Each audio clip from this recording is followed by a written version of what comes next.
You know what that bell means, don't you, Dan? Start of another brilliant Have a Word episode. Whoa, yes. And ring a bell if you've got the best Patreon in the UK. Patreon.com/haveawordpod. If you're going to enjoy this episode, you are going to love being a patron. 30,000 lids, can't be wrong. For as little as £3 a month, you get an exclusive episode every Wednesday. You also get early release of the video on a Saturday morning, and then the specials, Carl. So many special. We've been around the world, baby. I'm back. We've got drunk in here, and then we've been around the world. India, America, Amsterdam, Spain. We're going to Turkey. We're going to see the whole of the world. And you can come along with us for just £3. That is cheaper than a layer pack. Sign up and join the Lid Army. Also, we're on a stand-up tour, the Murderers Row stand-up tour. There are a few tickets available in the remaining venues. So have a look at haveawordpod.com where you can buy tour merch. Also, if you like extra content, on top of your extra content, we give you that. We've got film club, Q&As, all kinds. And me and Harry Robinson have got the sickest new podcast on the block, which is Mad That.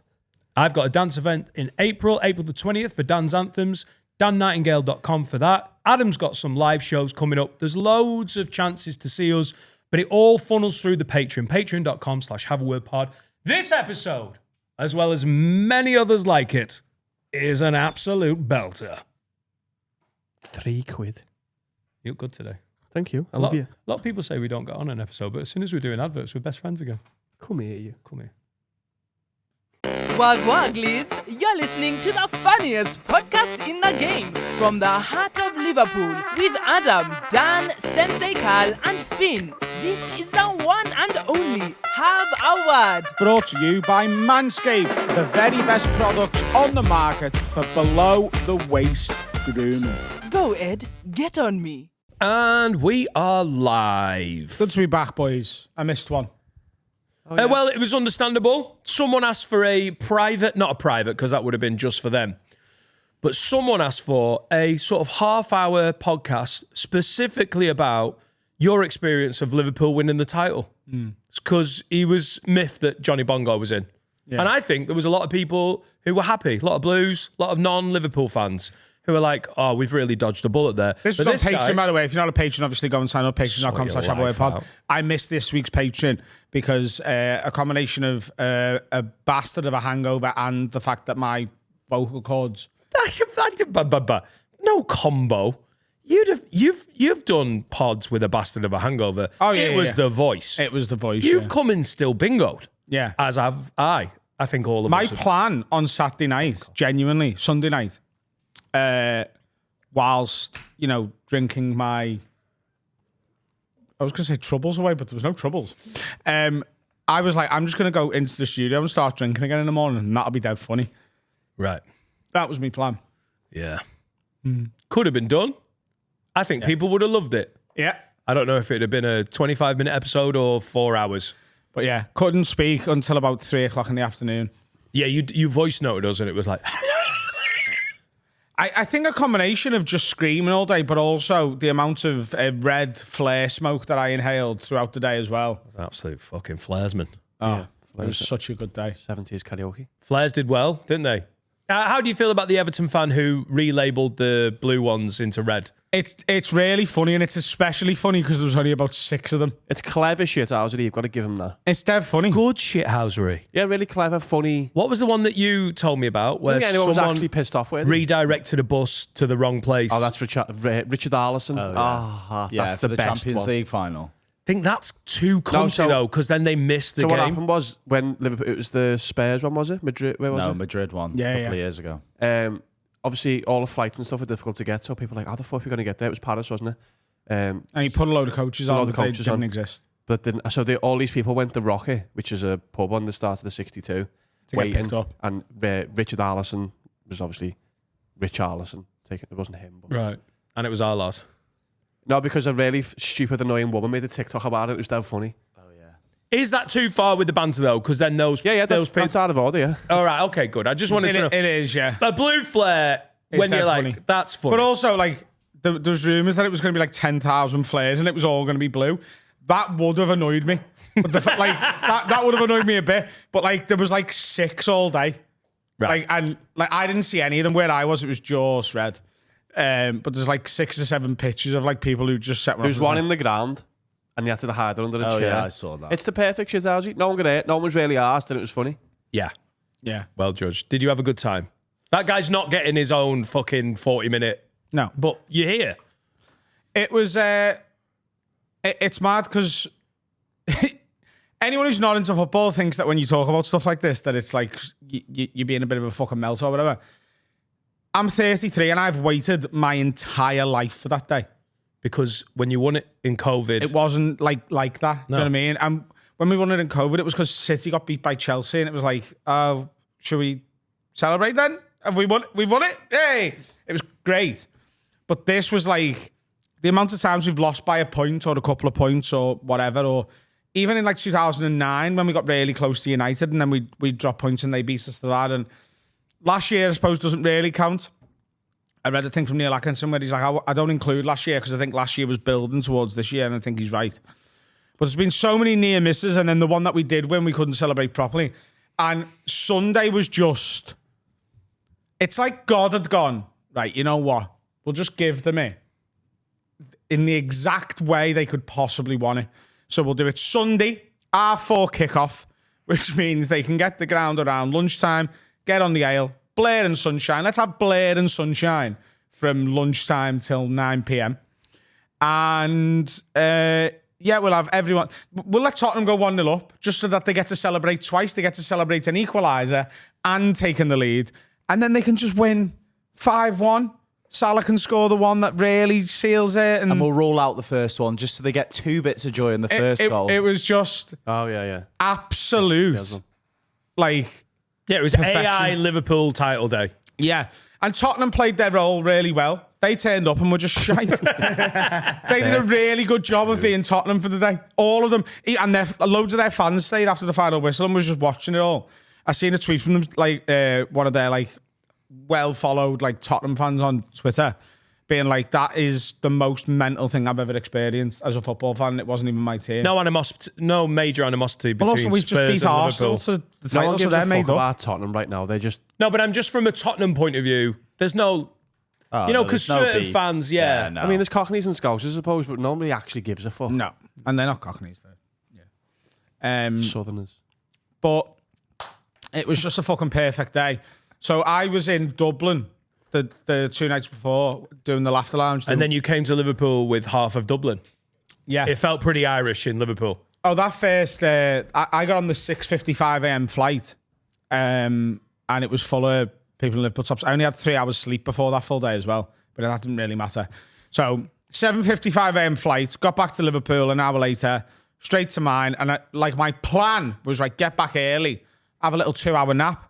But I was like a fucking kid on Christmas morning. There was not a chance I was going to be able to go to sleep. I'm just pumping with adrenaline.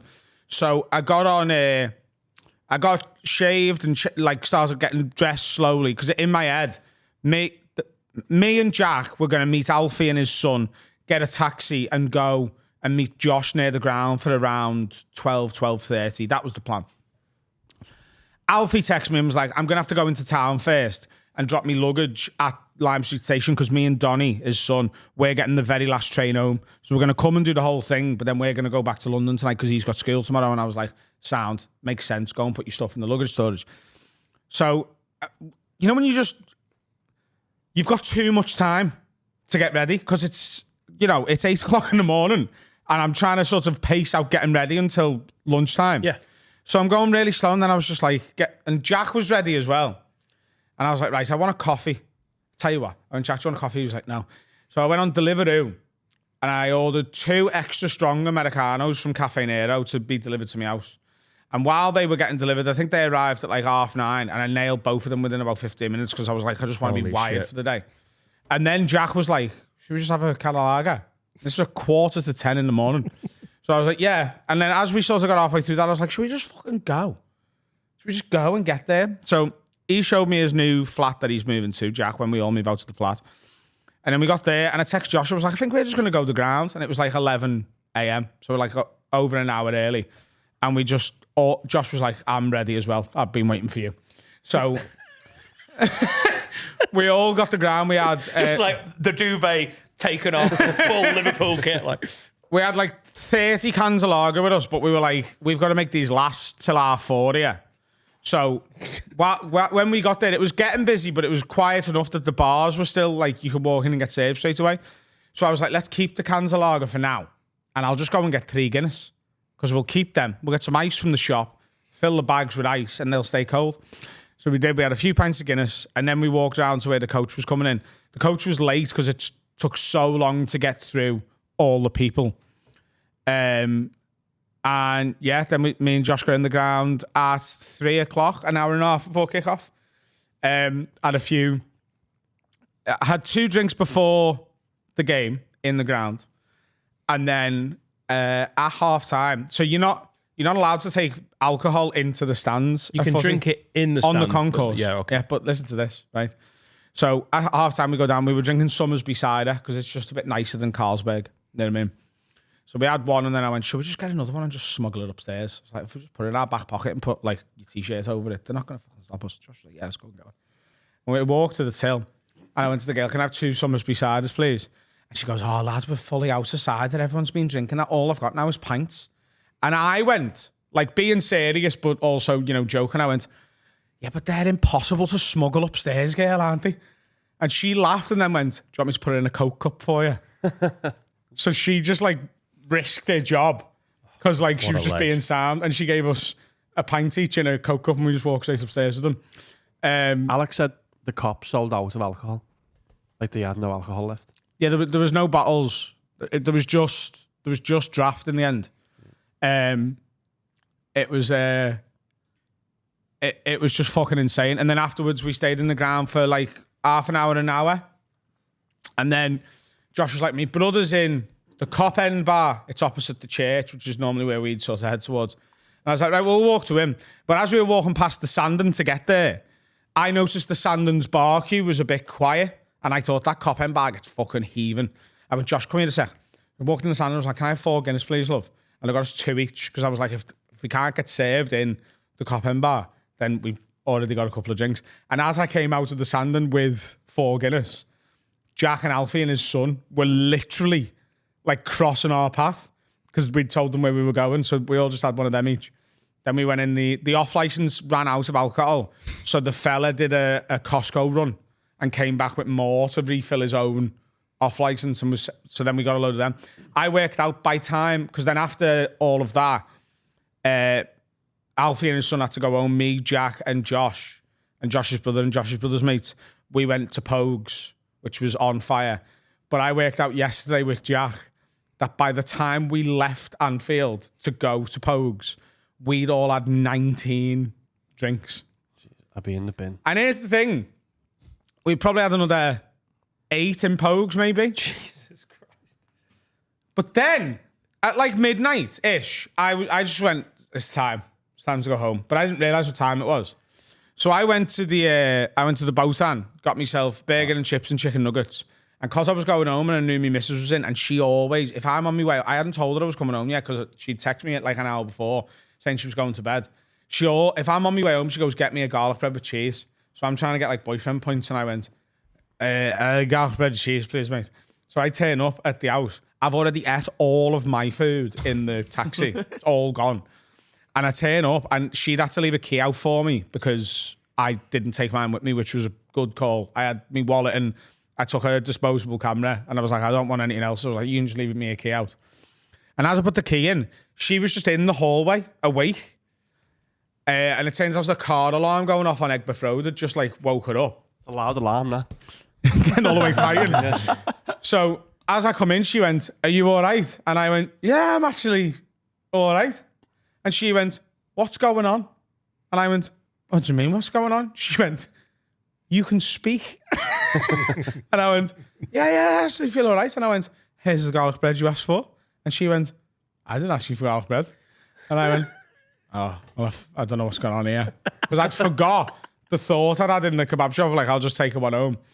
And then I said to her, right, I want to watch all of the match now. And she went, well, you're doing that in the living room. And I went down to the living room to watch the match. And then I'll let you put this in. I Jack came in about an hour later. Wow. And It was a good match. Picture. Oh, it's a happy baby. Phone dropped. Remote still in my claw. And yeah. Then woke up yesterday and couldn't speak. Good day, though. Not yesterday, the day before. Unbelievable. 27 pints. You think?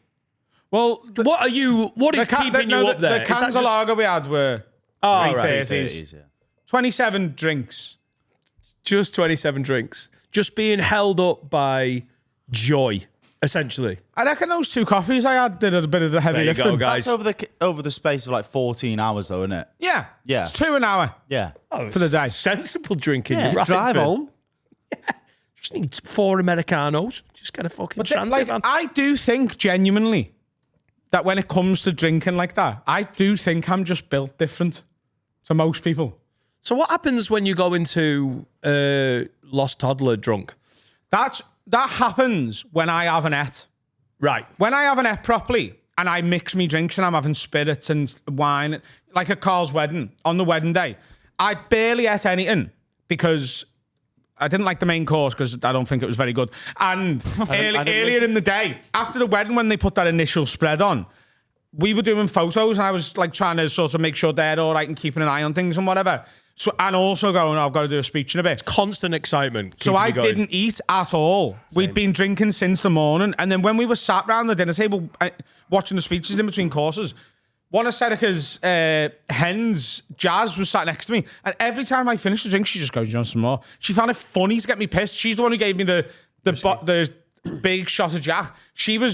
Found it funny to get me hammered.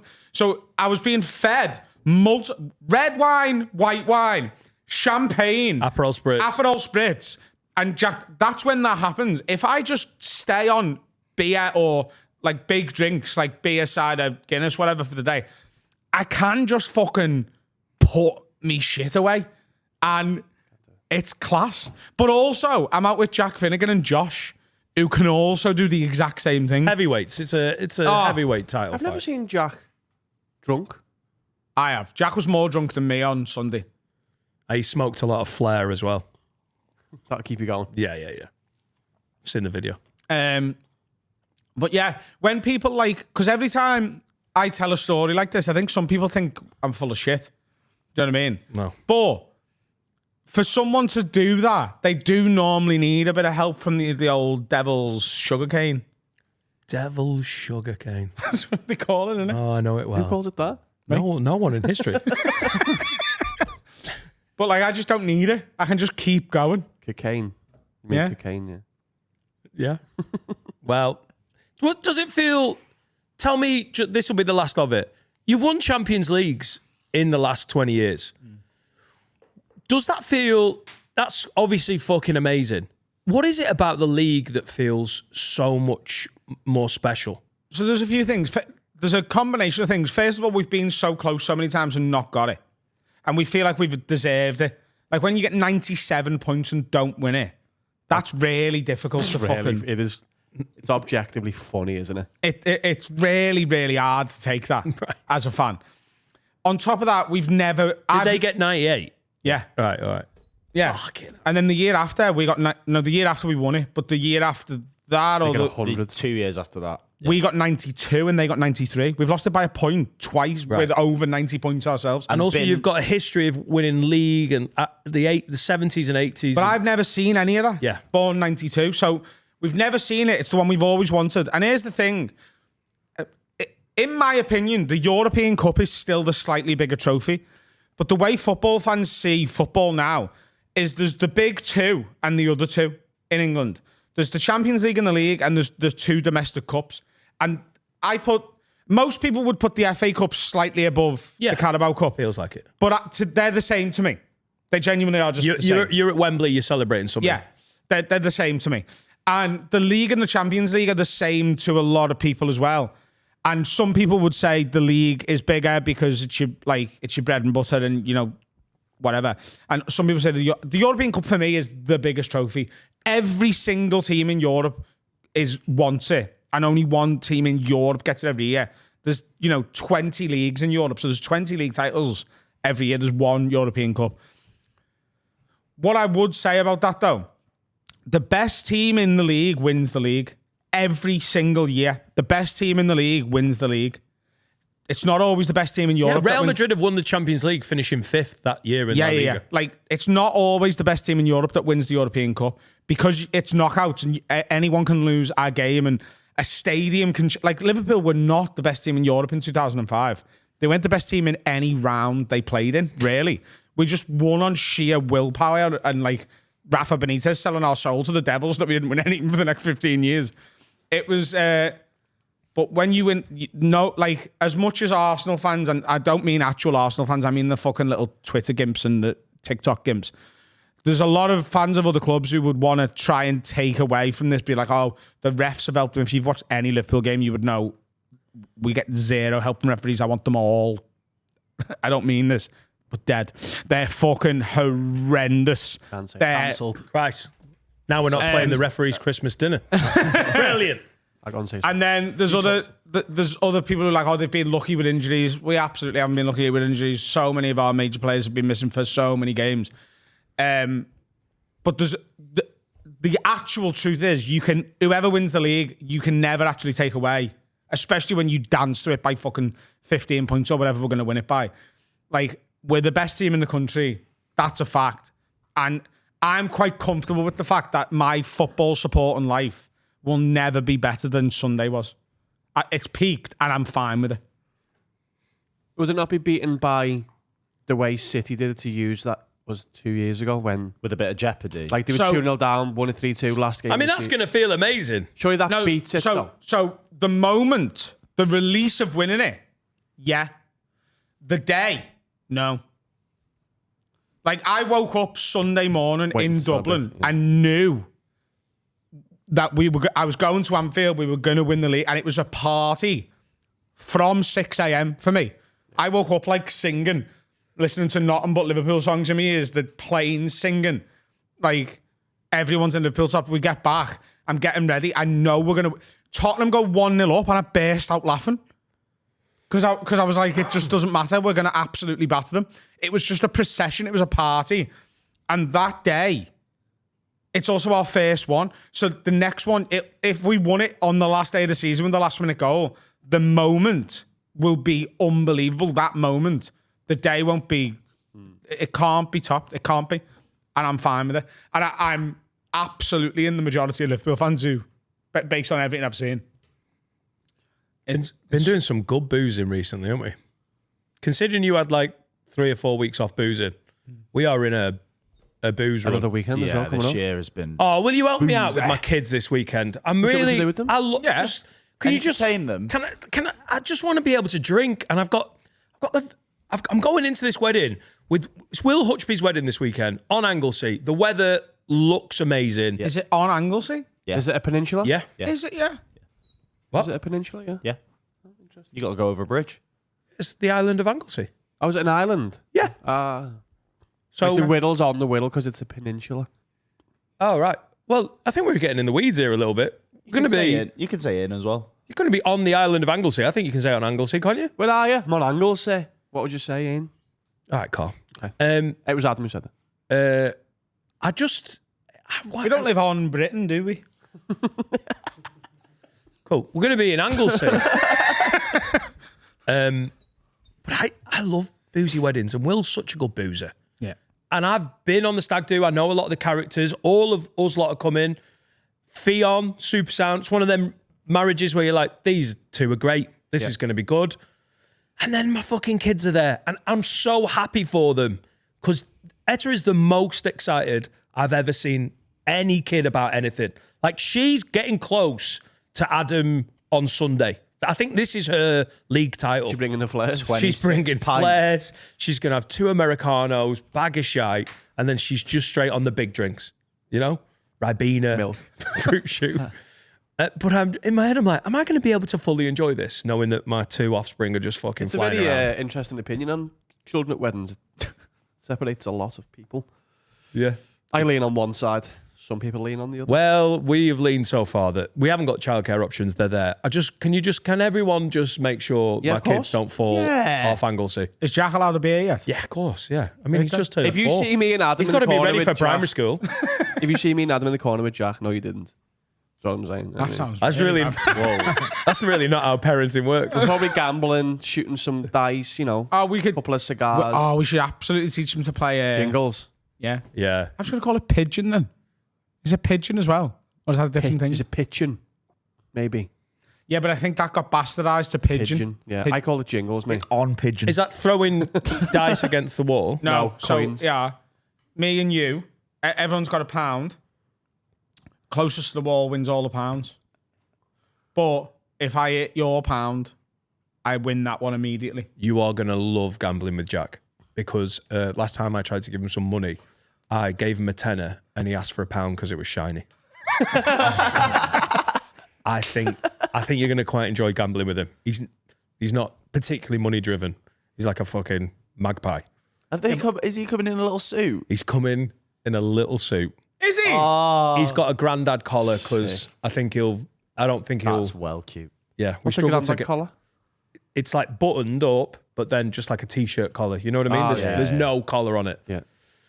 Etta's got a flowery dress. Do you mean like one of those little Muslim-looking ones you get in Zara? Yeah. Well, he's converted, so. I think that too. It looks like a dish I don't dash. know why, but every time I see it, I just think of Sharia law. Is it dish dash? Is that what it's called? No. What's a dish dash? That's the. Not much of that this delivery? That's Uber Eats in London, isn't it? Yeah. What is it? That's like what the Saudis wear. Oh, right. But yeah, it's like the no collar thing, innit? And I think it's actually Disher Dasher. Is it? No, it's Dish Dash. I think you've got Dish Dasher. There Dish you go. Dasher. Oh, there you go. Halfway. Yeah. Dish Dasher. I wore one And to my Etta's in a sister's burqa, graduation. so we're all good. What? I wore one of them to my sister's graduation because I came back from America, like my older sister, and I didn't have any shirts, and I just had that one, and I wore it. And yeah, Why did you have a dish What do you dasher? mean? I don't like. I Do just you mean like, the shirt or a full Dish Dasher? is that a shirt without Oh, a it's collar? like a lot goes to the floor, doesn't it? It's a Yeah. lot. Oh no, I didn't dress up as Muslim going around Dubai Mall. yeah. You just turn up as a sheikh. I had the whole kind of like Ramadan collar going on. Yeah, but I don't know why it makes me think of Muslims, but it does. Yeah, no, it does. Ishan wears them. Does he? Yeah, he wears that a lot. Just to clear up, it's just a collarless shirt, by the way, lads. He's not going to turn up in something culturally Is he inappropriate. bringing his mat? Like, Ishan's not going to pull me aside and go, bro, what's going on with your son? I think he's taking the piss. He's got a fucking sari on. Ishan's doing the service, isn't he? Yeah. He's Hack. also Been done. he's also doing a rope tie-in Yeah. because they're very kinky as a couple, so you can't get BDSM out of them. Ishan had to be talked out of wearing a fake suicide vest. Yep. Do you know about this? Yeah.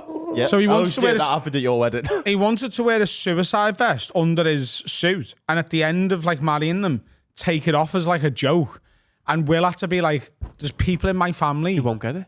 who will just assume you're about to blow them up." And then when we said that, he went, "No, but it'll gonna say explode, congratulations. and then confetti will blow out of it." He was like, "Did you get it?" I was like, "Yeah." He watched me be the celebrant at your wedding and went, "There's not enough terrorism references." And looking back, I just think I should have mentioned 9/11 at least once, just Did to make you not? happy. I don't really remember. Carl's like, I honestly don't really 9/11. remember that.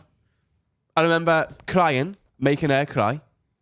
Shouldn't have punched her, you know. That was bang Little jab in the kidneys. Just a little whisper. You could have made the fucking effort. I remember looking at you and going, "Oh shit, Dan's nervous. That feels weird." And then, bam, we were drinking. Weird. It was it wasn't a long It was service, fast, was it? wasn't it? Was it fast? I think it just moved quickly. What we doing? Hamas? they're not invited.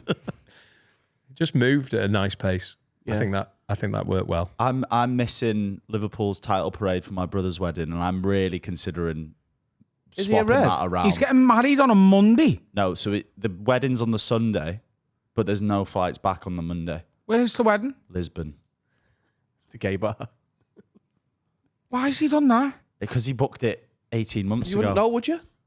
You would know that the last weekend in May might actually cause problems as a Liverpool fan, yeah? I said that when he booked it a year, like 18 months ago, or when the fixtures came out, went, it's the last day of the season, right? He was like, yeah, but we can't do anything about it. And he was like everyone was last season, he was like, we're probably not going to win the league. And then, What are you going to do? I want it noted for the record, by the way. I had faith from day one. I booked a hospitality ticket for the Palace game at the start of the season. The second they went on sale, I was like, I just got a feeling. Got a little feeling. Yeah. That ticket is now going for $4,000, the one I've got. Jesus. 300 quid it cost me. That's the one Have you still got it? Yeah. Are you going to... Don't even fucking whisper it out your mouth. You think I'm going to sell it? If you get offered one in the cop, would you sell it and then swap it? If the one in the cop was face value? Yeah. Yeah. You shouldn't be selling your ticket. Did you see that picture of them people who said... You'd sell it, wouldn't you? What? The ticket I've got. That's how For he's the earning Champions more. League final? I've totally No, missed... the Palace game is that when they get the trophy. Sorry. Oh, I know what I you thought mean. you bought a Champions League ticket. I've missed... You booked a hotel in Yeah, Istanbul last year, that's didn't it. you? I've got the stories mixed They up. rang me on the day because I never cancelled it. What? You didn't cancel it? Hello, mate. Yeah. Hello, mate. Just wondering what time you're checking in, mate. And I went, I'm not coming. And he goes, mate, you have to tell us these things, to charge you now, mate. And I went, yeah, that's okay. You're just going to have to charge. And he goes, if I can move the room on, mate, I won't charge you, mate. And they did. I don't know. I'm guessing you did both. No, he rang back 5 times. Couldn't be asked speaking to him again. Don't know. But yeah, there was a picture going round, and it's a group of, it must be a family, like 6 or 7 people, maybe from the States, whatever. Yeah. And the caption, they've got all the First trip to Liverpool. First trip to Liverpool. They're Norwegian, yeah. There's a lot of outpouring of anger towards them, and then mainly the people who sold them the tickets because... Yeah, but it's just so fucking stupid, isn't it? Like, it happens, and they all know it happens. Of course it happens, yeah. Doesn't mean And they all use it. Like, the people who were having a go at them people use the exact same system to get into games that they haven't got tickets for. It's just anti-Norwegian rhetoric, and Well, I'm not... so I've got a ticket for the last ever game at Goodison. I tried to get more, but obviously the rocking all shit. I tried to get Dan one. And Dan refused it. Yes. Yeah. Dan said no, because there's an Everton fan who It's not on. be there. It's not on. If I'd have got a ticket earlier in the season for West Ham at home or something, I had little windows of opportunity and I fucked it. That was for whatever reason. I would have loved to see Goodison before. I've been to most grounds in the country, and it's so sad that one of the most historic grounds, it's so important. I should have been already, and I've missed it. But at this juncture, I can't take a seat. No. Even if I'm willing to pay 300-400 quid, that is not on being at the last game of Goodison. Hey, this is nice as well. Plus, I'm the curse of death because fucking Palace beat Liverpool at Anfield last year when I turn up, put it on my stories, get shit tons of abuse. Yeah, but they're not going to go down. So we've got Southampton. Yeah, I mean, they've actually beat us twice this season. Which is impressive. No, I couldn't do it. I understand that people don't want that to be able to happen where, 8 people from Norway can go, oh, well, we'll just choose to go to the game where they're going to win the league. What? Great. I understand that that's a problem. Oil money. But everyone who's moaning about it knows someone who touts tickets and knows someone who moves stuff on and whatever. It's fucking horrific. It's dead annoying. And there needs to be massive change in all of football ticketing. I don't see how, though. But I don't know how you do it. It's impossible. Liverpool tried to do it. So what Liverpool did was right, here's how it's going to work from now on. You've got your season ticket. And if you want to send that to anyone, you've got to pick a list of 5 family and friends. And you link them to your account. And they're the only 5 people you can send that ticket to. No one else. So you can't be selling it to someone in Norway or anywhere. There's Norwegian season ticket holders as well. So it's not just about where they're from. It's 5 family and friends. And it's the same on membership passes. But with the membership passes, what they do for the sale is, at the start of the season, they go, right, the sale's now open for everyone who went to all 19 home games in the league last year. And it's not if you went, it's whether you had the credit for the ticket on your account. Same with Everton. Right? Once that sale's done, they then sell it to everyone who went to 18. And then they do it in chunks, I think. So it's if you've got between 14 and 16 credits. And then it's between 10 and 13, and that's its own sale. And eventually it goes down to people who've got 3 credits, but there's normally like nothing left for that. And they were like, right, with this, we're not sending tickets out anymore. You have to download your membership card onto your phone. And that's now your ticket. And they were like, no one's going to lend people their phones. But then everyone went, well, we'll just get burner phones. So now literally every Liverpool fan I know has got 2 phones. Their phone and the one that's got there's nothing else on it. Like they go, the password's 1, 2, 3, 4, scan that in and meet me at the Shankly statue after the game and give me my phone back. So they're passing the burner phone back. Yeah. Just turn a ticket into a phone. Yeah. I mean, they've tried. I don't think there's any way People around want it. to sell the tickets. It's Unless you going get to like a happen. tattoo on your arm and it's a QR code, there's no way around it. Yeah, but then someone could just copy your tattoo. I've had my arm fucking chopped off. You're going to have to pass me that back at the end of the game. The actual only way to good. do it would be fingerprints. Yeah. Like school dinners. Yeah, but you can burn your fingerprints off, can't you? Why would you do that? What? And then no one can get in.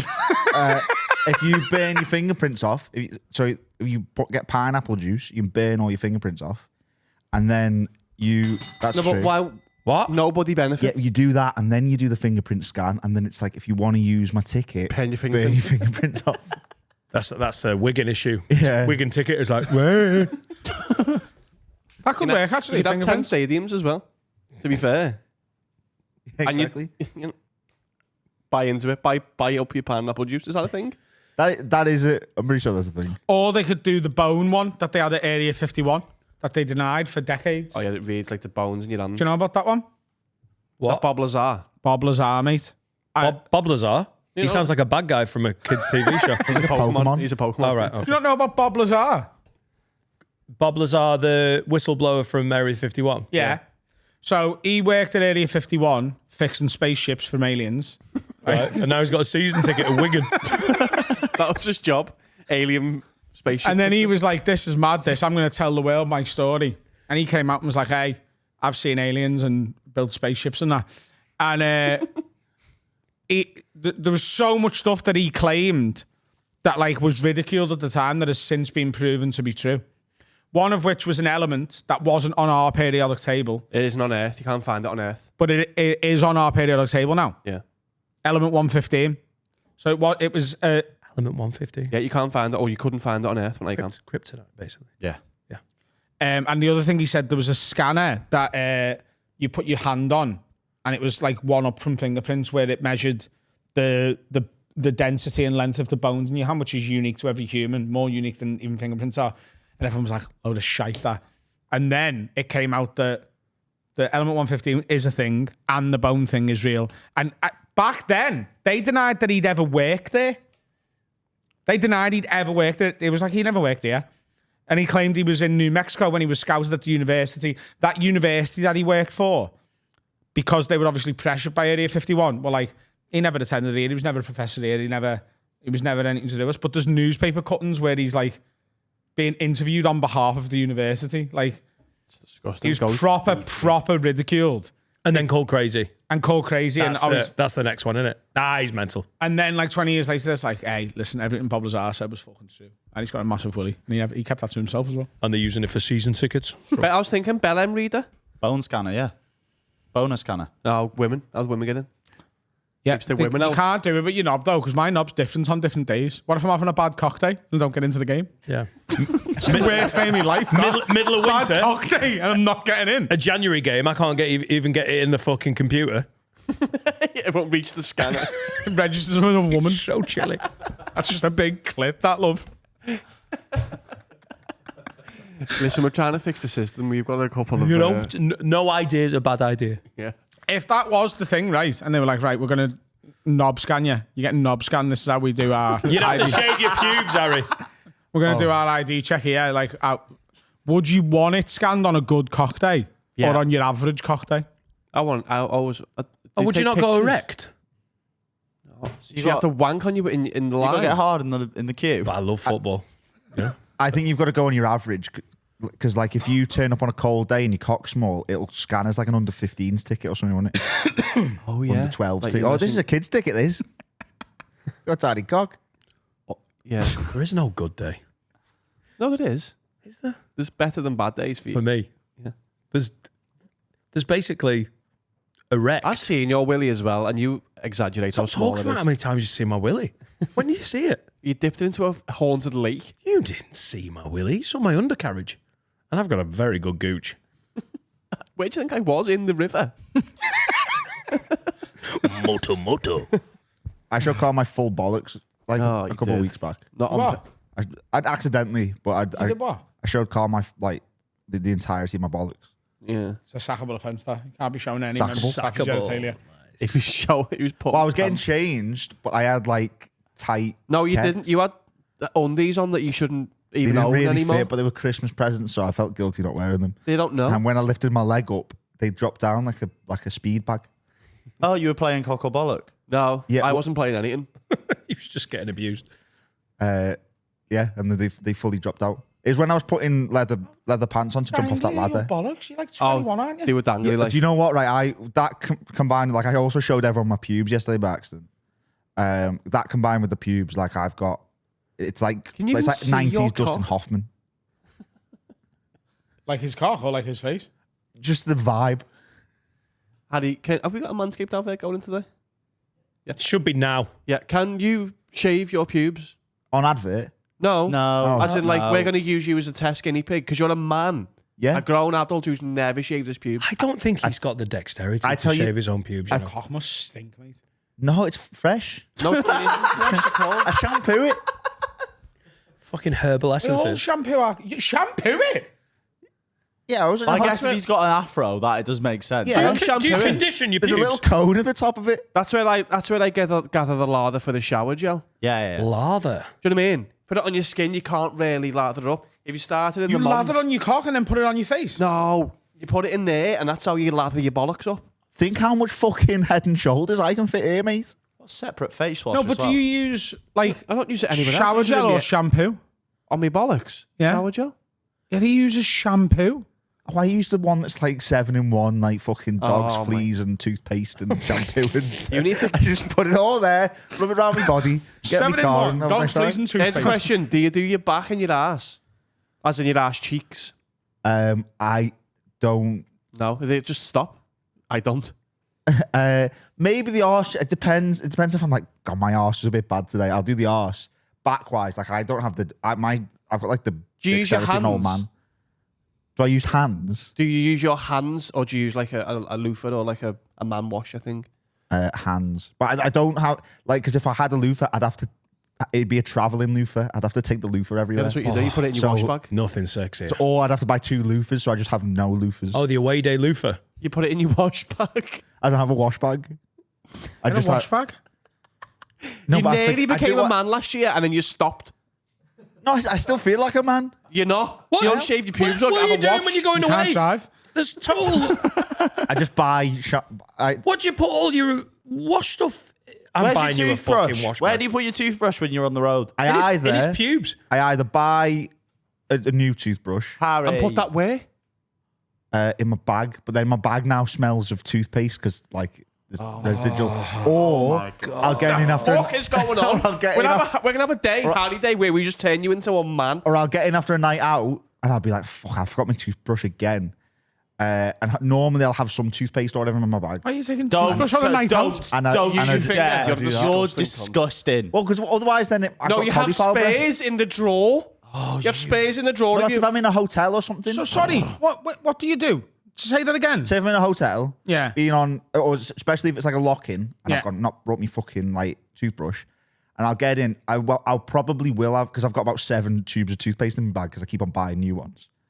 I'll just rub it on my teeth, You like make in me the gums and so stuff, angry. because then otherwise my breath. Do you know stinks. every single hotel in the world has Has toothbrushes toothbrushes. that they give you for free?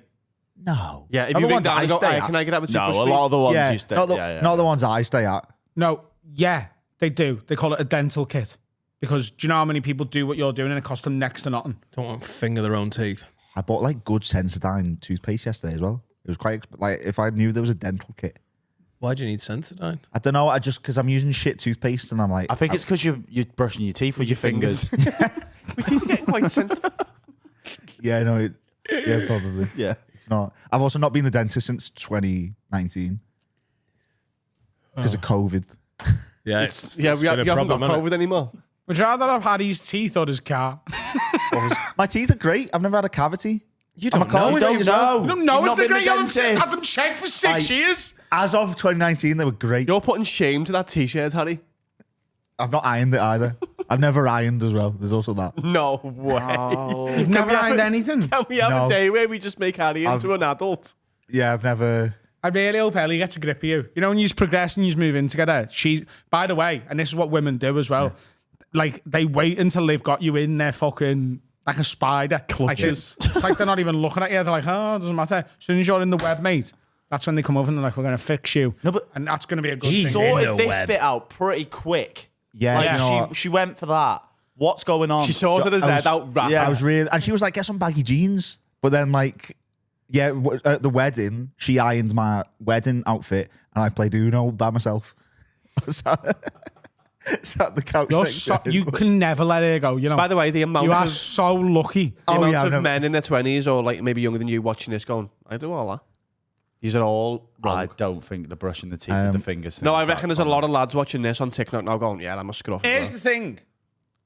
I have done that before. Yeah. With all emergency settings. I have forgotten a toothbrush. I've got toothpaste, and I've just like Once or twice. Yeah, it's not like I don't do it weekly. Like It's like not weekly. It's more than once or twice. If only there was a receptacle for all these fucking toiletries. No, but you can't get that. I remember one time I had to sleep in an airport, and I asked them for a toothbrush, and they said no. It's an airport. Also, if you go to a garage, unlikely that the men will be... There's no garage in the has airport. like a boots in it. No, it was. Oh shit! Yeah. Oh. No, You know what? They've been very I had no- unhelpful at fucking JD Sports. Excuse me, have you got any butties? This airport's shite. Well, they just gave me. There's a Yeah, butty they shop. gave me Mackey's vouchers. I used chicken nuggets. I didn't eat like brush my teeth. I just ate a Mackey's for. Easier with a select, I think. Harry, can I buy you a wash bag? Yeah, I mean to be fair, I've got about 7 of them. I just don't know where they are. I get bought them for Christmas, and like, oh, this is great, and then I just leave them. Where'd you leave them? In the house? My parents are divorced. I think we need to They're treat different you. hours. No, you're not allowed to use We that. need to treat you like Operation Christmas Child. We need to get you a kit where we fill it full of stuff and go, Wear off some you go old into the fucking world. United top. Have And you then got you an take iron? a picture with it.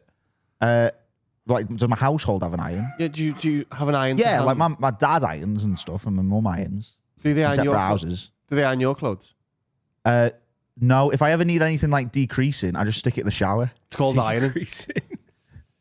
Yeah. No, but that's not ironing. That's just That's decreasing. What, you want it smaller? I just stick it in the shower. And It doesn't work and that then well, though, shower does it? with it. It's lovely. I'm wet now. Yeah, but I know. shower No, on. but I never. Face anymore. I don't decide what I'm going to wear until after I've got out the shower, so I never remember to do that anyway. Oh, God. Yeah, I've never. The one. No, I don't. No. This is going to sound like I've made this up. The one time I did iron, because my dad was like, maybe you fucking iron and you can learn how to iron. And I was there. Wisdomous man. I was.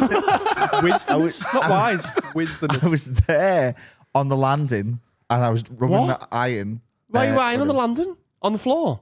Are you the ironing holding board? this in? Oh, it looked like you were No. holding So it there's in the iron midair. board, and I'm ironing, and I was just ironing. That even creases didn't look into it, right really, as well. because I couldn't really flatten it. I was just ironing, creasing. I was pressing the button, and nothing was really happening. Did this for 15 minutes, and Oscar, my little brother, comes out, and he was like, "Not plugged in."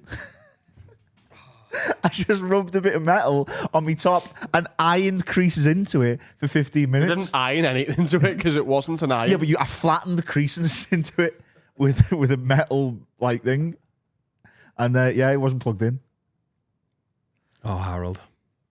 It's really nice of you guys to hire him, to be fair. He's very good at what he does, but When we did Dead Men, someone said I was a disability equality hiring. I saw that. A really mean comment. Saying we've only he's hired only Harry. hired him because he's some kind of Quote. disabled. It's probably And the truth. it was a sincere comment as well. Yeah. It was really mean. Every and time then he messaged talks, Fred and though- went, can you delete that before he sees it? But then I forgot. And you saw it. you can see where it came from, though. What? It was on their channel? Yeah, I know, but like, No, you can see the person's thought Oh, process. sorry. Yeah, it yeah. sounds really mean, but also we've got some evidence. I don't iron. I brush my teeth with my fingers. I've never shaved my pubes. I don't iron. I My decrease. backpack's full of toothpaste because I don't have a wash bag. Ellie's amazing, by the way. You've done very well. Oh, I've looked out there. I don't know what. Just what's continue. Just happened. get better so you keep her. Yeah, well, that's what I Because girls do that. Girls get better forever. Whereas we get there and go, we're done now. Yeah, this is the thing, like she's like running like ultra marathons Exactly, and yeah. that. They and always I'm improve. like, Is she going to run an ultramarathon? nah, she's doing 85k. And If you tell people it's an ultramarathon, do believe you? well, she went and ran 8k the other day. I mean, to be fair, I had like stomach cramps, but I was just in her bed eating chocolate fruit. Harry, we came back and when you had the shits when the karaoke. I didn't have the shits. You I had wanted to stomach call cramp. A&E. He was like, I need to go to A&E. Call A&E. What are they going to say? Come here. Are you open? I'll drive there. See you in 4 days. I've gone to the A&E in Scotland. He got lost. I've got to the V. I'm in the V&A. We were in a beer garden yesterday in, where was it? Nowhere. Derbyshire. It was just in the middle of nowhere. Sitting there waiting for Harry. 10 of us with the crew, with the lads all chatting. And there's a really, really tight bend. Well, no, but before that, because I'd been lost, I was in the hills. Dressed as a lion as well at this point. You're not going to be able to describe what he did. I don't think it's possible. It's basically like imagine you can't do it justice. It was a hairpin. Imagine a hairpin bend. And instead of going round it, he just drove over it. But it was like a vertical drop as well. Well, I thought When you were on a grass, vertical drop of a grass verge. And we I just thought it was. You crashed into the road. I thought it was off road. yeah. Like you hit the road at the front of your car. I thought it was off road. There was an old woman in the road beforehand, so I had to swerve. I should have let her cross the road, to be fair. But I was in such a mood because I was dressed up and I was in the fucking hills for ages. It was dead hot. You were dressed as And a lion. Yeah, and I had no You'll find out clothes. why. A balmy lion outfit, and basically ramped off this hill. Get there, I get a pint, and everyone's like, "We're going Hickories now." Because you took half an hour. Yeah. So then I finish, Yeah. and then I finish, and then me and Steve leaving together because Steve's like, "I've got no signal." It's like, "Don't worry, I've got the Hickories we're going to in me sat nav." You didn't, did you? No, so we drove for an hour or whatever. Eventually, Steve gets in front of me, and I'm like, "Great, I'll follow Steve." And then Steve goes off turns left where my sat nav says go straight. I'm like, "Fuck, Steve's got a shortcut." So I follow Steve, and we're in this little town that don't know. You call me, go, "How far away are you?" So I called you and you said 15 minutes. Steve arrived a minute later and went, he was behind me. Yeah. So I was on this roundabout, and Steve goes off to the left, and I'm on the phone with you. And I'm like, fucking Steve doesn't know where he's going. I'm going to beat him. I'm going to race him. so you followed him because he knew a shortcut once, but then thought no one knows two I think shortcuts. Steve's got the wrong place here. I went off, and then called me 15, 20 minutes later. He goes, where are you? And I'm like, there's fucking standstill traffic in Wilmslow. And all I hear is Adam in the background going, we're not in fucking Wilmslow. Because no one's ordered anything. So I got to the point in were Hickories. hungry. I got to the point in Hickories first. You got in the building after me 48 minutes later. Yeah. That's unbelievable. And look, we'd ordered for you, and when you sat down, your food just arrived. Oh, I nailed it. You had been driving though. Nailed it.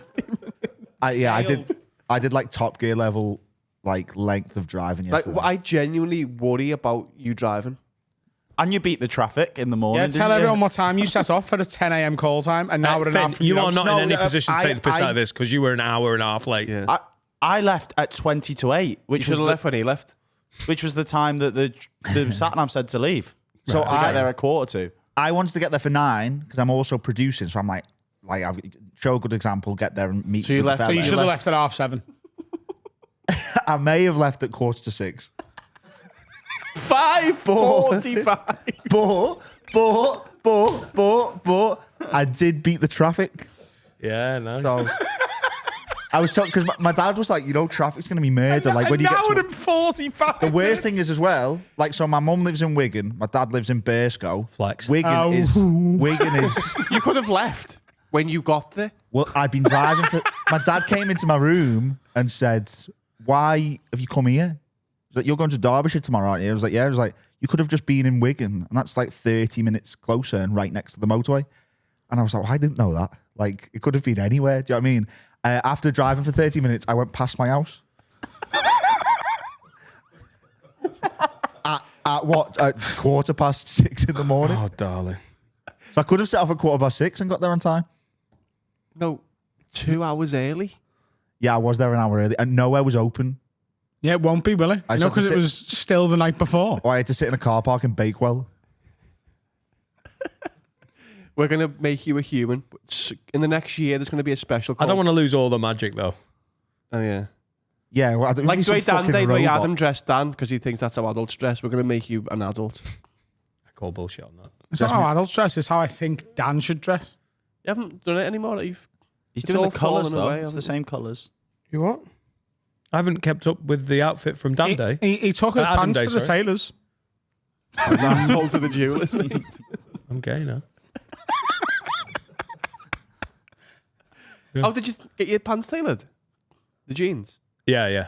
Do you like them? I like them. Lauren, not so keen. She's not wearing them. It's fine. She doesn't know fashion, though, does she? No, she's stupid. I thought you were a flaresman now. Anyway, I'm all over you the told place. me the other day you're a flaresman now. Well, I've got. I want a pair of flares. I do want a pair of flares. You're ahead of it. Ahead of the game. Once I saw Kendrick whip out his girlfriend's fucking flares from 1998 at the Super Bowl, I was like, they're back, baby. Did you see all the comments? So I put a picture up of me and the lads with the banner at the match the other day. Yeah. And the amount of comments Jack got for these pants. Oh, yeah. Looks like Someone said, is he going parachuting? Someone said, is he going to skate park? So he's after this. And my favourite one was, Jack looks like a prime Steven Seagal. But no one's saying it to his face. Just to end this section, talking about fashion, could you show everyone your shoes and socks today? Because the... Oh, lordy. What's wrong with these? I've got them shoes, them exact shoes. Yeah, you have. Do you wear this shoe and sock combo often? Or? I've never done it. No, but you might. Probably not. What's wrong with this? I don't know. It's just noteworthy. These are Cherry docs. loafers. Yeah, then I Cherry. know. I understand. They're nice. Good song. Red in this. Lovely. Cream in this. Yeah. Cream shorts. Oh, Lots of reds. I like it. Just want it noting. It's called fashion, Dan. Yeah, it is. Is it? I'd barely be in the trailer, by the way. Yeah. It's called fashion, Dan. Yeah. Better be in there. I'll tell Laura. She needs to wake up. Imagine the amount of pussy I'd get if I turned up in these. And obviously I'd go, babe, I know it's drying up, but cherry. So she'd get it. What you gonna do? Let's have a break. Put these buttes away. See you in a sec. What's happening, lads? Time to tell you about my absolute favourite sponsor, NordVPN.com, the best VPN in the game. And if you go to NordVPN.com/have-a-word, you get a huge discount off both the 1 year and the 2 year plans with 4 months for free. You love VPNs, Dan, don't you? Now, I'm hard of remembering. So just talk me through exactly what a VPN is. Well, a VPN can actually make your computer hard of remembering because it can give you security, which means the cookies don't always apply. And on top of that, it's basically a digital passport to go gallivanting around the globe. And that means you can set your laptop or PC or whatever you like to be in whatever country you want. So, do you want to watch a Premier League game? Maybe it's not being shown in the UK, but it is being shown in Bolivia. Maybe you want to watch a certain movie. It's not on British Netflix. It's not on British Disney, but it is on both of them in Timbuktu. NordVPN.com/have-a-word for huge discounts off 1 and 2 year plans and 4 months extra free. That's an advert. Iced coffee season. It is iced coffee season. And Patreon season. Iced coffee season. It's also Waps Out in Town. Isn't it? Just listen, I know I'm a perv, but I'm a nice level of perv. Like, oh, there's a nice pair of boobs. Oh, there's a bum, you know? And sometimes, you know, I look a little bit. What a season for it. And if you're a woman, sign up at Patreon.com. And if you have a lovely... I would just like to thank... just one sec. So, Thomas... Oh, no, sorry. Harry G has just signed up for £3 a month. You've bought me this coffee. Oh, shit. Sign up and maybe you'll get mentioned in an episode. Cheers, Harry G. Patreon.com/have-a-word-pod. It's the best Patreon in the UK. You know that already. Yeah. Go and look at our second to most recent new Patreon. That's mad. I wasn't expecting that name to be there. Patreon's good, though, isn't it? Oh, wow. Patreon's great. I mean, that's got to be air because there's only one of them. Yeah. Our friend, I mean, it's gone back a while now. Lisa Scottley. Lisa Scotland. No, Ebony, I used to work with her, but her name's Ebony Valentine. There's only one of them. Yeah. I mean, there's not many knocking about. I think there's a few strippers that have chosen that name. Cheers, Ebony. Well, girl. Nice one. Well, if you want to be like Scott Ebony Nightingale Valentine. as well. Who's he? Oh, Scotty Nightingale. Scotty Don't Nightingale. meet You a like lot of Ebony? She's a weightlifter. My girl. Oh, yeah. That wasn't- wasn't a weightlifter. That wasn't a euphemism, by the way. No. She goes to the gym and she's building that muscle. My maths teacher's a weightlifter. Or my ex. Shit podcaster. I watched the assembly last Actually, night. Ebony's fella looks like sort of you in your final form. Like he's a weightlifting Dan. He's my goal. competition. He's competition weightlifter. Oh, no, I just want to be, I'm just a...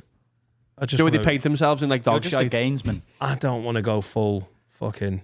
Who's the page 3 girl? Jodie Marsh. Jodie. Oh, yeah. I want to look like Jodie Marsh.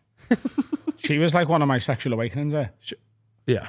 But no, before she went all fucking unitized. Oh, sorry. I thought you meant that's when she really wakened that bit of my sexuality. Why is it okay for weightlifters to black up? Oh, it's just Ron. It's just Ron sealing. It's called chocolate body. That sounds better. Are you blacked up? No, it's just chocolate body. I'm pretty sure they do everything but the face. Yeah, they No, do. what? They do.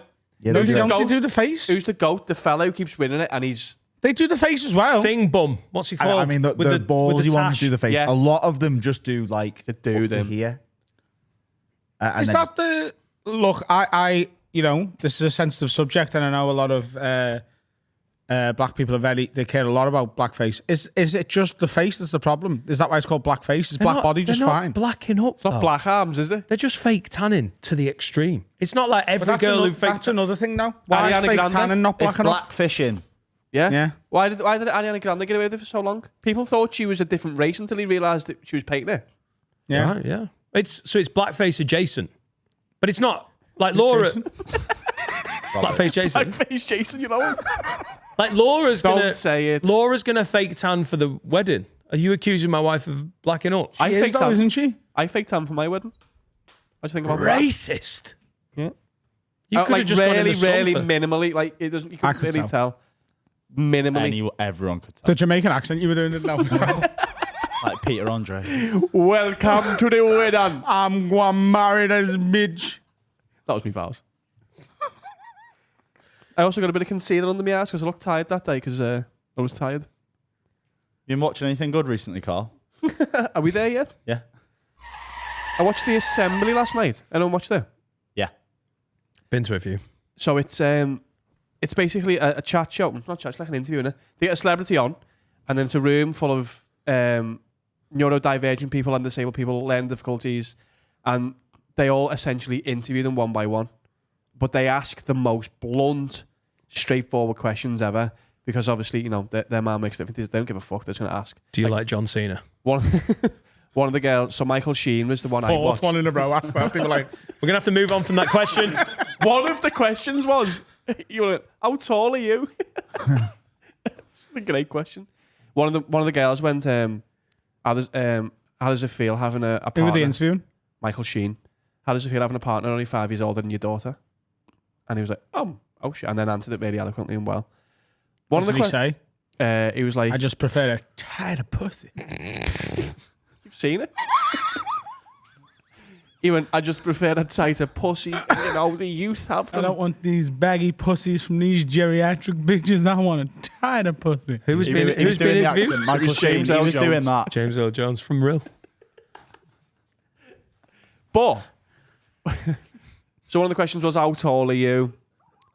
Right. Like, really, like, Innocuous. but some of them are really good, and it's such a nice watch because Michael Sheen is so good. I'm guessing David Tennant's the David same. Tennant's great. He Danny really Dyer's done indulges one as them. well. I've not watched that one yet. Yeah, he indulges them. He loves it. He probably thought he was going to ask questions. Who are we interviewing? One of the questions was, what makes you cry? And I really I thought it was a really basic question, but like a good one.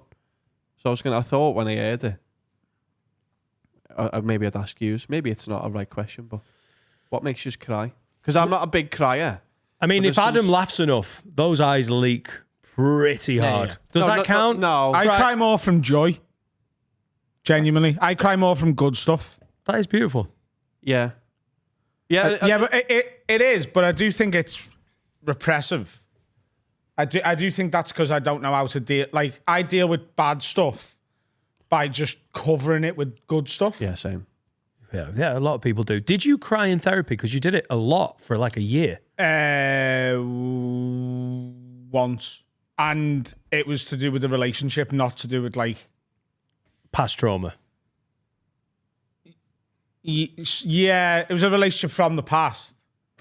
But like it wasn't to do with me mum. I mean, if you're crying about relationships from the future, that is a worry, isn't it? But like these future bitches getting me down. In therapy, the most sort of what thing I said spun me head a bit for like a full day. Because it left my mouth and she went, I just want you to say that again. Let's just stop here and say that again. And I want you to listen to yourself rather than just... Actually hear yourself say it. Yeah, just say that again. And it was pretty bleak. Like, but that didn't make me cry. But then unpacking how I felt about a past relationship really did. And then, yeah, but other than that, You just try not to do that day to day, eh? yeah, like there's not really loads of sad stuff that gets me to that point. I think I just shut down at that point. But then I cried at the final whistle on Sunday. Again, joy. Yeah. Yeah, I think it's mainly joy for me. Too much joy. Yeah. Something that sets me off watching films is thinking about getting older and not being a dad anymore because I die. And like losing like that bit of my life. And that is constantly married with being a dad where you wish your kids would fuck off for a bit. So it's a complicated relationship where you're like, oh my God, one day I'll have to not be a dad anymore to these kids. While you're doing it, you think, just leave me the fuck alone for 20 minutes. But that's the one thing now that constantly like flicks at me during a film, or like Meet Joe Black is basically, that's the bit that got me wailing that morning when I cried. Because it flicks at that bit where you're like, one day I'll have to go, oh shit, I'm going now and I won't get to see the rest of your life. That's, I don't know why that gets me. If the technology is there for you to be able to do it when you're going, would you download your thoughts into a computer and live forever as a machine? I think that's what this podcast is, isn't it? By the way, what an awful thing to like. If you want to know your dad, sign up at patreon.com/haveawordpod and listen to all of this shite. What's that a quote from? Friends. Yeah. So, obviously, the human brain is a lot more powerful than any computer we've ever created. But technology is moving so quickly. There's an argument that at some point, there will be a computer that will be just as fast and capable as the human brain. And as soon as that is possible, it would be that would make sort of computerized cloning would be really simple. Because you would be able to download your thoughts as you and live forever as a machine, and your human body could just die because if the machine can do everything the brain can, then... There's a sitcom about it called Upload. Yeah. And Greg Daniels one. If you're rich, it's basically like a country club, isn't it? And everyone there has died and they've downloaded exactly like Adam said. But you have to buy the credits for the full experience. It's not like heaven. It's a version of heaven, except you are a consumer. So if you're rich in life, if you're a billionaire, you get everything. You get the full premium package. It's like being on a cruise and being in first class. There's also like second class and just standard. And so you're not allowed credits for certain things. But like I can see why they've come up with it. Yeah, there's a lot of episodes of Black Mirror that's the concept. Yeah. What makes you cry, Finn? Nothing. Genuinely. Like, it's very, very rare, and I've talked about this in therapy a lot. Like, yeah, I withhold a lot. I've cried once in the past 5 years, like just in general. What was that? When I lost my nan's ring in the sea. Oh, yeah, we laughed at you. Oh, and we were such good mates, weren't we? Yeah. Did you cry in front of us? No. And I don't cry in front. I'll always want to be on my own. Yeah, you walked to the other side of the beach, didn't you? Yeah. Are you an ugly crier? I don't think so. I was like fighting it. So it's like a few tears, then I'm like, right, pull yourself together. Yeah, that's the horrible man inside you. I'm saying. Yeah. I'm watching something. She's like, you crying? I'm like, no. We must look like the biggest cunts on the planet on that beach because he was on his own crying, and we were all just sat on towels laughing while he went and did it. It is. Yeah, it was. No, I felt bad, but also Yeah, you had to. We were filming. What could you, Adam? Is it just joy, just happy things on like a film or the telly? I do. Like, is there anything? Because There was a couple of times in therapy I came close when I was really unpacking some really deep stuff. But I only remember that one time properly going, yeah. But what resonates with you? Like him, it's his dad because he's a dad. Yeah, no, I have cried at films as well, and that's the sadder stuff. That's not the joyful stuff. But I could like the example that I've definitely used on here before is the Click scene where his dad's like, it's that he goes to the last time he's seen his dad and he's really dismissive of him. That scene got me. Well, there you go, because your relationship with your dad, does resonate with you. Surely. Yeah, but I didn't get. I mean, I got to that film, but I wasn't like, oh, my dad, because I haven't got. No, that, but like the first time I seen that and got really upset by it, I was a kid, and my relationship with my dad was different. So it's like, yeah. what makes you cry? Your Peugeot 208. He loves it. He thinks that's a good car. Apple Maps. Macy Gray. I try. Yeah, It's like I that makes you cried cry. at Macy. That was really. Ellie still rips me. That's like our song now. But I Which one? I tried by Macy Gray. We watched her on The Masked Singer. There's got to be something else that made you cry with that. You didn't just put it on the car and start crying. Wait, you were crying at the Masked Singer? No, right. So this is like not in a homophobic way. It was gay. So we were watching The Masked Singer, and she was dressed as like fucking an omelette or something, and then she got voted off, and she stormed off. Yeah. Oh, Macy Gray. That's the only because otherwise I wouldn't watch The Masked Singer. It was like fucking Macy Gray kicking off. We watched her do that, and then we were listening to I Try because it is a bit of a banger. And me and Ellie had a bit of a dance to it, and I was just like, that's lovely, yeah. And I cried at the idea of the song. The relationship was quite nice. That or old people. You just cry at the sight of old not people. the sight of old people, but like the thought of old people, of being old. The concept of Yeah, old people. I watched the. I'm scared of being an old person. Have you ever seen The Father with Anthony Hopkins? No. I've never sobbed at a film more. That's it may as well be a horror film. I'm just scared old. of being old because it just looks fucking horrific. Yeah. Yeah, but your idea of old is like 2 years younger than me, innit? No, I'm. What's the age that mentally you think, oh my god, that's going to get brutal? 80. As long as you've looked after yourself a little bit, I haven't. He just told you he's done 27 pints on something. I'd be worried about 63. I think 80. I think 85 is where it starts. But then again, medical science is on our side, isn't it? So maybe 90 is the age. I'm a bit where, of a conspiracy theorist, though. I don't think they want. I I don't think the Illuminati or the governments want a generation of fucking 120-year-olds. Well, they're doing everything to keep us getting there because everything's improved gradually, hasn't it? Yeah, but if and by the way, I know you've got a fucking granddad who's 98 and doing fucking trampoline sessions every morning. I hate it when you do this. You're like, oh, 90 looks rough. You're like, no, actually, my granddad was doing fucking 9 Jaeger bombs every morning, smoking 3 cigars, and then going on a rallycross bike. Fuck off. Everyone's got one outlier. He sounds sick, him. Yeah, it does, but there's always one like anecdotal example of your nana who was fucking paragliding at 103, but everyone else's look fucked. So I think 85 is where I'd take that number now. Oh, I'd snap your hand off at 85. Would you If rather you be- got to 85, right, sorry. If you got to sorry. 85 Back on the coke.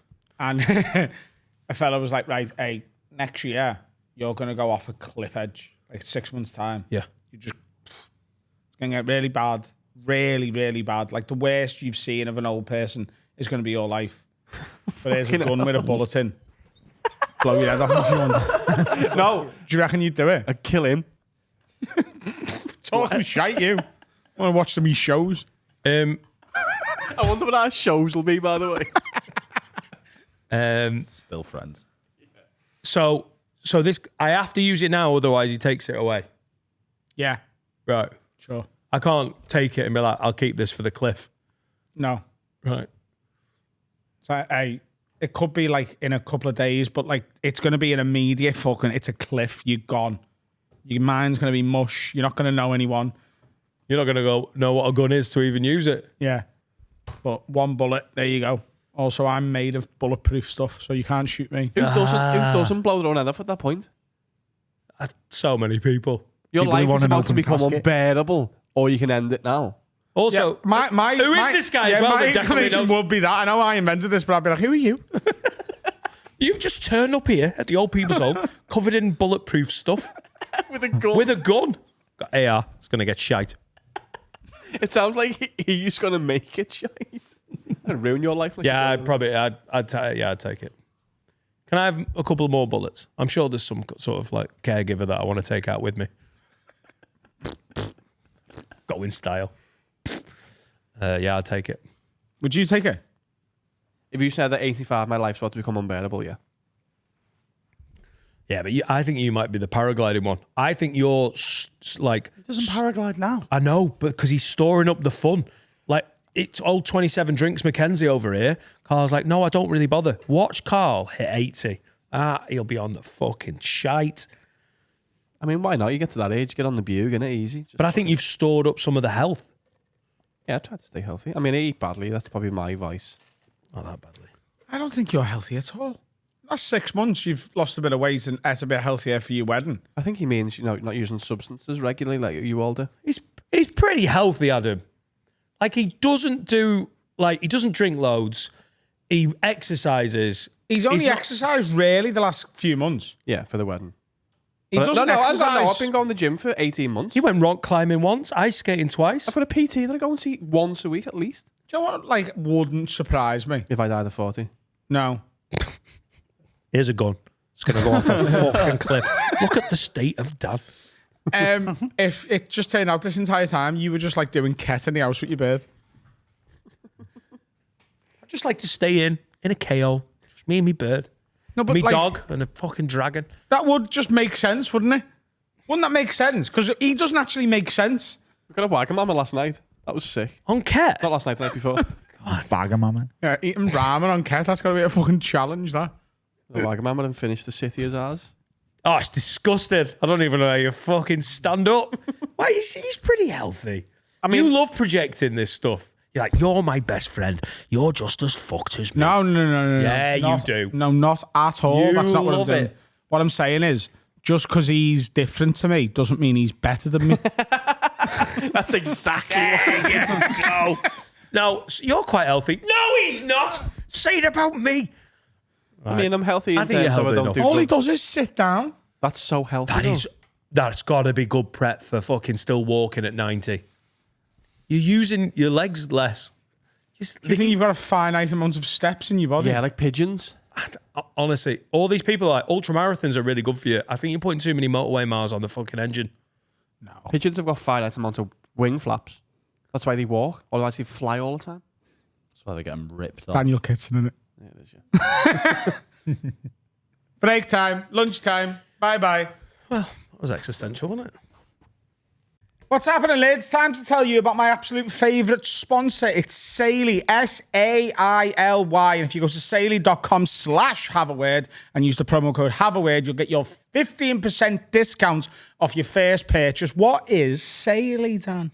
Oh, they do eSIMs. So when you're traveling abroad, I tell you, I didn't get an eSIM when we were in India. And you regretted it, didn't you? I regretted it because basically the only time I could phone home is when we got to the hotels and basically relied on their Wi-Fi. Not great. If Laura needed to ring me in the day, it wasn't happening. That's where an eSIM can help. You can download Saily once, pick a plan, 15% off with our promo code haveaword. You only have to download this thing once. You save time, you avoid scams, you protect your privacy, and you stay connected. Even when your SIM card isn't getting a signal. Maybe you're in Tanzania climbing Kilimanjaro or something. Know what I'm saying? Use Saily, saily.com/haveaword, promo code haveaword, 15% off. Get yourself a little eSIM. Don't have to get a SIM and stick it in. It's an eSIM. E stands for electronic, you know. Nice and easy. Saily. Joe and the Juice can go fuck themselves. Yeah, that's what I hear. It's like a reverse advert. No ad. I just don't think it should take 22 minutes to make a smoothie. Well, our guest, Jarlath Regan, just spent $100 on breakfast in a Joe and the Juice in DC. Did you? Yeah, and it took 45 minutes for it to arrive. I mean, this is a reverse ad for Joe the Juice, isn't it? Fuck Joe and the Today's Juice. episode is not brought to you by Joe the Juice. No, it is in a way. It is. They're just not paying for it to be brought. It's not a bad idea that at the start of each show you warn people off something. Yeah. And today it's 20 minutes. Yeah, and they have to pay us to not do it. Yeah. Like the mafia. Yeah, their rival pays you to do it. That'd be really good. That's what the mafia do, isn't it? Protection. Like, Here we we'll go. slam yous now or pay us. There you go, Joe and the Juice. You owe me some protection. Or you could just give me £7 back that this cost. £7 and 20 7 minutes of my life I'll never get back. Next week, Shell and BP. We're coming for you. If you fill your car up at a Shell or a BP, you are the secret millionaire, mate. They are expenny. They're just near my house. But you're supposed to go out of your way, aren't you? You heard about that fella? You meant to waste more petrol. Yeah. My father-in-law was an expert. He would drive hundreds of miles for 4 pence a litre less. Who is buying the premium? Like who? I've never put you meant who's to. that for? Are you meant to put it like once every 10? I thought it was if you're going on a long drive, it then becomes more. Like if you were driving from here to London, it would make sense to What get does the it premium. do? Just Someone tell burn me. slower. It's better for your car. Burn It's slower. also just the same stuff. You know, like one of those bins where it's got like bit rubbish and recycling, and then you open the cupboard and it's just one big bin. Like I've been in there. Yeah, it is just that. I think it's the same stuff. It's just, can we get some fucking idiot to use this thingy? But I'll be honest with you, every few months I do go, oh, you know what? How much more expensive is it? Like to fill your tank up? 10 pence a litre. But I mean, it depends what you're driving. Like Yeah, if you've and got it a depends if 150 a company grand is car. paying for it. I'd say it's a there lot you of go. company miles. There you go. There you go. I only put it in my moped. I don't put it in my car. It's only when I'm on my moped. Because you've got a high performance moped, haven't you? It's so weird that we've only just heard about this moped. I have thought about it recently. Don't you even fucking dare get a moped. Deliver row. You'll be What's wrong with me getting a little moped? little motey Josh, yeah. But it's sound though, innit? My mate Bondi still wants a Vespa. Like a Yeah, they're cool. They're the cool. He's been Yeah. talking about it since 1996. He's doing fine. Like he's earning more. I've seen the internet. Just by like, fair enough. Treat yourself. That's a cool little Italian. Get knocked off it once, sell it immediately. Where do you Cool. want to drive a fucking Vespa? I didn't say Vespa, by the way. I just said moped. Just any standard moped does me. Why? You got a car? Just for whizzing about. Where? To here? You basically, you don't want to walk to the coffee van. No, I like getting my steps in. I do like walking. So what's the Vespa for? Because sometimes traffic's bad and you can just whiz through it if you're on a little moped, can't you? But like the... Can you imagine if you were dressed like you are today, which is fine, and you're late for work and someone sat in traffic and you go past dressed like that on a moped? You're high risk of being murdered. I'm just letting you know. Because, I mean, What's wrong with this, Adam, by the way? the on a outfit. fucking moped. I haven't seen you in about fucking 6 or 7 years, by the way. Lovely to see you. And I walked in and immediately he was like, oh, look, this is confidence, isn't it? This with this outfit. It's just a pink shirt, mate. It's not the shirt. No, the shirt it's is not the gorgeous. top I love half. the shirt. What's the What problem? should be, you own these shoes? I do. never worn them with shorts and no I socks, wouldn't have wear you? them with them socks. Show everyone the outfit. He's done He's it. already Why done it. wouldn't you We've wear? already Why made wouldn't it. you wear them with these socks? What's the beef? I'm also not a big fan of shorts. Personally. It's 25 degrees today. Yeah, but you're no cooler than me right now. I he's guarantee super you I cool. am. You know, because I've got shorts on. And he looks like this. Like, the shirt's gorgeous, the shoes are gorgeous, the socks I like. I just don't know if they all go together. I think they do. Get him on a moped, mate. But if you've got a moped, the police will Some pull you Everton over. fan is going The to... only thing this outfit is missing is Do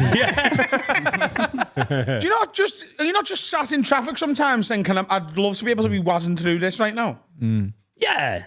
So why don't we all just get mopeds? Not on a moped. Can we be a moped crew? Oh, no. Don't put Harry on a moped. He would explode in minutes. Was it quadrophilia? You ever been Mania? a moped or a motorbike guy, Jarlath? never.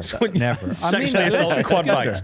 We're having two I would podcasts think at electric scooter is the way to go. Electric scooter. Yeah. There's loads of them No. whizzing around the city. You mean those ones you can just hire for a couple of quid and Yeah, jump? but like, you know, it's less of a choice. Yeah, no, but I like making decisions and sticking with them for a week or two, you know? Please put your foot down and stop airing out your bollocks. So what you should drive the butty van into work. Hey, we are still heavily considering that putty van. You considering sending a text to ask about one? What do you mean? You're not you've just bought a house. You're not buying a Being book. fucking busy, Carl. I'm buying houses and coming to your wedding. It takes some time, those things. Of course. Just buy putty vans. I get a lot of shit in here for, sometimes I say I'm going to do something. quite And just because I fatty. don't do it immediately, everyone kicks off. But you're quite Or at fat. all. Or at all. That might be the jux of it, you know? But I normally do it eventually, don't I? The butty van. That is on the way, though. Me and Jack are just coming up with the menu. Yeah, Jack's all over it. Look at him now. He can't Keep stop eating thinking about the sandwiches. menu.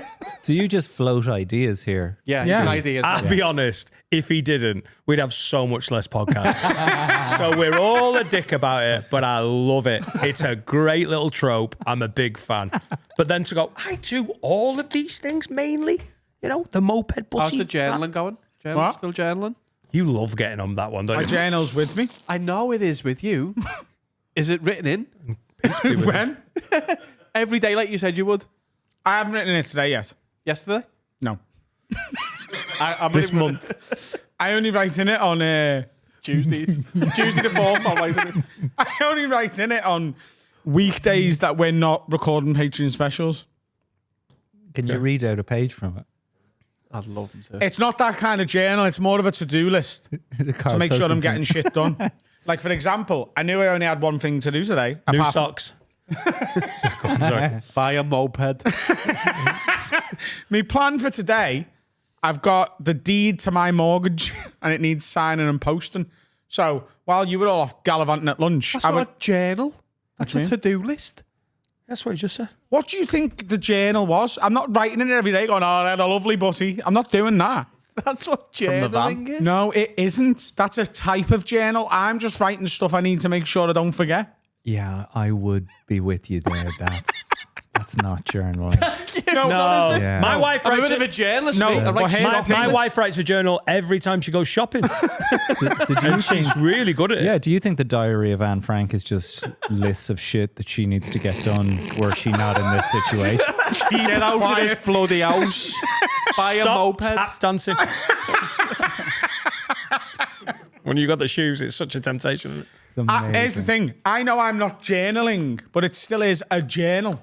It's a book and buy a a pen. Bible then and write in that, and you're also Bibling. Is that a way? I don't think you it says journal on the cover, and all in it is just write stuff you need to do. No, but what you So- sold. I didn't call it a journal. The shop called it a journal. What There's you no sold space to be us. like, it was sunny today, and I took my pants off. So There's by none of that shit. logic, if you wiped your arse in the journal, you think you'd be journaling. You sold the journal to us like you were getting up at 5 a.m. and writing in your journal. No, don't forget to buy bread. No, I didn't say I was going to be getting up and writing stories and about me day and that. That was never the plan. It's right, today I'm going to make sure I do these 3 things. It's not just a to-do list. It's like today I'm going to make sure that I'm grateful for the sunshine. Today I'm going to make sure that I look after myself. Today I'm going to make sure that I nail my skincare routine. And you pick 3 things a day to make sure you sort of keep it on top of yourself. I'd love to see inside your journal. Love it. I reckon put the plastic on it. I haven't written it for a while, but I did bring it today to think about, I was going to write down, once I've got Dan to witness me mortgage deed, I was going to write in the journal, get Dan to witness the mortgage and then tick it off immediately. Write it after you've done it. Yeah. So you look busier than you are. I'm just not busy. I have got that done. 2 done You're list. all looking at me like I'm a fucking arsehole here, by the way. It's a very positive thing, though, saying what you grateful for. What are you grateful for today, Dan? You, Carl. Thank you. You. It's nice. A beautiful day. By you too. The song, A Beautiful Day, song. because it's 25 years old, but what a banger. The Premiership. You know, what a It wouldn't banger. have been the same without it. I'm grateful for just having a fashionista in such close proximity. So I Jarlath. learn from it. Jarlath. You have got a hell of a t-shirt on there. Oh yeah. More blacks, An old more classic. dogs, more Irish. Don't Yeah, put the that in amount the of people clip. that say to you, is this the name of a band, is it? I'd go and see them. Yeah. I think Vittorio tried to call his podcast that, basically. Yeah. I mean, it's an iconic Irish phrase over here, right? Yeah. Not that one. yeah, The it's one it just stemmed from. Well, we've probably got listeners who don't know the history of this phrase. Yeah. So, and you have to correct me if I'm wrong, because this is all that I'm aware of. Years and years ago, back when racism was still a thing, there was signs in pubs that would say "No blacks, no dogs, no Irish" because they hostels, hotels. Yeah. Now, Kevin Gildee has the best joke about this, which is that when he first started coming over gigging here, that there was a sign in the hostel he was staying that said "No blacks, no dogs, no Irish," and he said to himself, "I mean, if a dog has the wherewithal to try and check into a B&B, I said give him a room." He's the most chilled out delivery I've ever seen on a comedian. You compared to us, Jarlath, you sound so Your voice smooth and relaxed. Kevin Gildee is like 5 blunts more chilled. I've never known anyone. And yet That's the scale. That's the scale. I'm 2 blunts. I couldn't pull the word spliff out of my head. Blunts is better. Thank you, mate. You have your voices seem so easy. Yeah, even though like I'm in a heightened state of panic right now. We don't Is this believe you? you. Babe, there's a fire. We've Gotta get out. Get the children. We need to save our lives. The Titanic is sinking. Let's get ourselves in the water. Do you ever shout, Jarlath? Are you a shouter? Yeah, sports mainly, but no, I would not be a raise the voice guy. In fact, Joe Wilkinson sometimes just rings me or texts me to message him back things he wants to hear in my voice. Like what? Well, they're his podcast with David Earl. They've played my voice on it just because they feel calmer when they hear it said by me, and that it doesn't matter what gets said to them. It's okay if it's in this voice. It's malignant.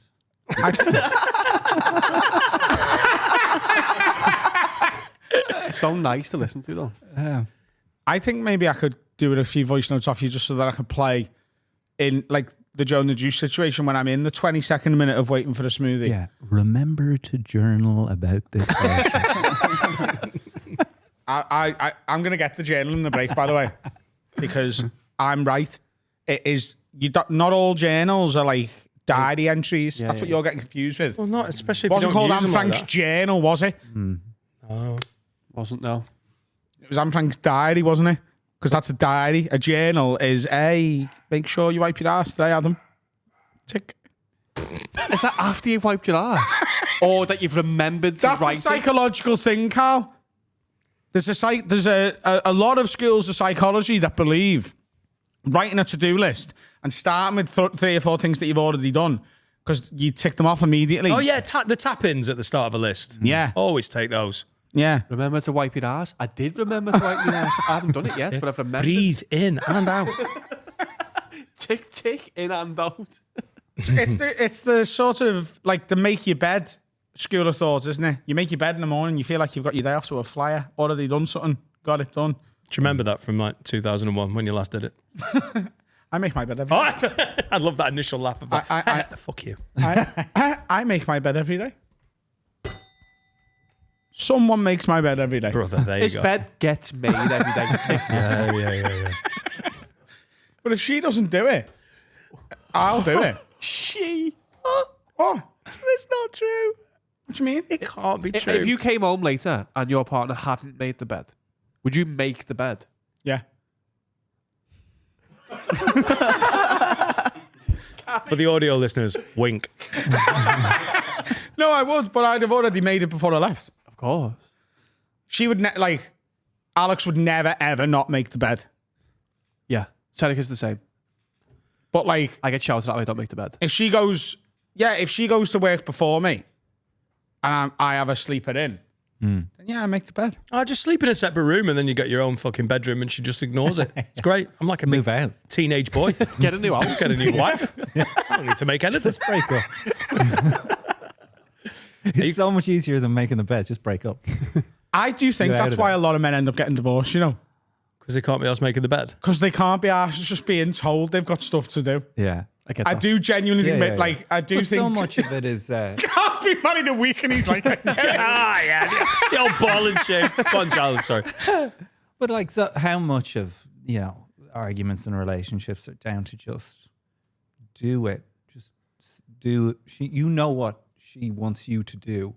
Do it. Yeah, but you can't be asked. Exactly. Yeah. But like, how much bullshit like lads complaining to you about their girlfriends is like, well, you kind of, there's no surprises really. You know exactly what she'd like you to do. And you can do it as well. Yeah, you know exactly. It's just like taking the bin out. Yeah. Getting to it before she says Oh, it. that's points. That. I mean, Take the they bin out, call throw that it off. shore play. Oh, but that honestly, Shore play. That's Shore play. nice. Just do everything. there's- Mow the lawn. Well, Like, take the bins out. if I come get the home lid and ready. I've blitzed the kitchen because it needed it and she hasn't asked, the day is won. I have won the day. Yeah. honestly, like I'm a lot more sort of malevolent with stuff like this. Is that the word? Are you evil? evil. Yeah. Yeah. Is So like evil if the I word I'm know, looking for? if I know, Tidy your bedroom. I'll fucking burn it down. I'm evil. I am evil. And I write me journal. Kill everyone. Check. what I mean is, right, let's say, and me and my missus don't even live together yet, but she spends a lot of time in ours, right? So, let's say I know the bin is like beyond capacity. You know where the lid's like coming off it? Yeah. Because it can't hold all the stuff in. And you've already done the push down. Now that's a challenge to me. Can I close the lid? yeah, it's still fun. Yeah. So she, like the night before, might have gone, that bin needs changing. And I'll go, yeah, I don't know, yeah. And I'll do it tomorrow. Let's go, just go and get in bed. It's just too late now. It's 3:15 in the afternoon. Let's go and get in bed. Right? I will sometime, the next day, if I'm just in and about the house and I think, she's going to be home in a bit and she's going to think that bin's still full, I'll do the thing she asked me to do. I'll do the bin, right? Yeah. But I'll take the bin out, right? Or I'll stand near it for long enough that Jack does it, right? And the bin's out. It's gone. New bag in it. Fucking, it's a whole new bin. A whole new bin. When she gets home from work, or like comes in, she'll get a shower and stuff. Don't tell her. I know, because women remember fucking everything, don't they? So she'll come in and she'll be like, the fucking bin. I bet you he hasn't done the bin, but I've done the bin. So I will sit on the couch just with my cup of tea, just not even on the telly. I'm just, Do you want a drink? I'm just looking. And then when she'll like press, because we've got one of those like release ones where you tap it and it opens up. She'll press it to be like, you haven't done, and then she's like, ah. And I go, That's how relationships last. Malevolent. Make everything a competition and a fuck you. Yeah, I did it. Well, my wife has told me that her biggest sexual fantasy is for me to show up at the house in like work overalls, tool belt on a Wednesday and just ring the doorbell and, act all cool, come to the door. And when she opens the door, I just go inside and do all the jobs she's been asking me to do for the last 3 weeks. She's like, oh, that'd be it. And then if at the end then of it, just you leave. could fuck off. Yeah. got a tool belt on to do the dishes. Take the bin out. What's fun there is that when I said my wife's biggest sexual fantasy, you were like, go on, where's this going? I was like, it's just some bullshit. But getting ahead of it and doing things that you know they want. No, they're going to think You've you haven't banked- done it. No, I'm not saying that bit. Everything's a competition. If I get home and go, I've got a spare 20 minutes here, I could just, make sure that's done. Bam. She gets home. But I Don't- do that, but then I give myself the credit just for the thought. I'm like, I sometimes thought I'll do about that. I Yeah. thought about that. Good for me. And you don't mention it either. She goes, oh, thanks for doing the kitchen. You go, oh, yeah. What I don't like is like this morning we were getting the kids ready. Did I? And then she went, can you put Jack's clothes on and get him to brush his teeth? Why would she want you to put Jack's clothes on? You don't fit. Because I like tight fitting clothes on a put your- 44-year-old man. Go do it again. Put your clothes on, then put Jack's clothes on, Jack. All right, I got yeah, go on. But it's the way she says it. She shouts it like, this is to be done. If I did anything in the house, I was like, babe, can you hurry up and finish the dishes, please? There'd be murder. Why is she shouting upstairs for the dishes again? Is she in the basement? Just a sort of dramatisation of the situation. Daddy, why have you Take Jack's clothes off, will you? Just keep putting them on and off. I always think it's funny. I the way don't like lads- that. I don't like the idea that because she's telling me to do it, it's a demand. Like it's a, you need to do this now. But if I if I did that with anything around the house, Oh, so you fight the authority, yeah? I don't fucking do it. Yeah, of course you do it, because You resent it while it's happening. I don't like the. Yeah, but if you go, I would love to do I always that think and that's the record it. shortcut, that you don't actually have to go and say- get anything in your house with your partner. You just point If you at it do and go that, like that, you can it'll watch come the footy. flying at you. It just comes shooting directly. If you do that, whoop, whoop, whoop, whoop, you can watch the footy that night, because she won't be there. Cool. Oh, I'll do that and record it and show you that she would throw the coffee table at me Yeah. if I whistled or clicked. But I always think it's funny the way lads are always talking about how annoying she is or whatever. But like, I don't think most fellas have internalized exactly how annoying they are. Oh, my missus puts up with a lot, and she's an angel. Like the other night, I got credit when I came home from Liverpool winning the league because I was capable of speaking. She was like, "You can, what's going on? You can speak. I'm such a good boy." The bar is that low. That's how low the bar was. When I got back from Speech. Dublin the morning of going out, she was like, right, in the fridge, there's a big bar of Dairy Milk Marvellous Creations, there's 2 glass bottles of Coke and 4 orange Lucasades. They're all for tomorrow, and there's a multi-pack of Quavers. We just saw your Ringo. Jesus Christ. That's unbelievable. In that, she was like, Glass bottle Coke. 2 glass bottles of Coke, 4 orange Lucasades, a multi-pack of Quavers, and a big bar of Dairy Milk. And she'd bought me 20 cans of Peroni so that we could take them to the match so we didn't have to go into the pub This is again. nearly the perfect woman. If she just stopped bitching about that bin. You know? Mario. Blah, It's hard to be sure. And then you fill a bin with all the stuff and go, I'm not fucking emptying it. Aside from the beer, though, she is treating you like a toddler. Yeah, I am a toddler. Get him his sweets. We all want to be treated like toddlers. Let's not lie. Come on. Now it's time for Carl's sexual fantasy. Come on. No, like, I'll do everything and I'll put your shoes on and you can go to bed at 3 o'clock. I dress like a toddler when I'm wearing Jack's clothes, right? Put Jack's clothes on and brush your teeth. Nappy on at night. By the way, it should be great. Is he still in nappies? He does an overnight nappy. We're down to the overnight nappy. Are they like pants now more than like the... They're like the pull-ups, Yeah, but they're yeah. fucking One of the days brilliant. he just shits his cacks. You can put yourself With in. skint, you'd have a 1 nappy a day at night time. And that's it. I'd love to wear a nappy at night. It'd be fucking. Is that class. because he can't get out the bedroom to go for a piss and you taught him to piss No, we in don't. plant pots? We don't lock it. It's just because he's tiny.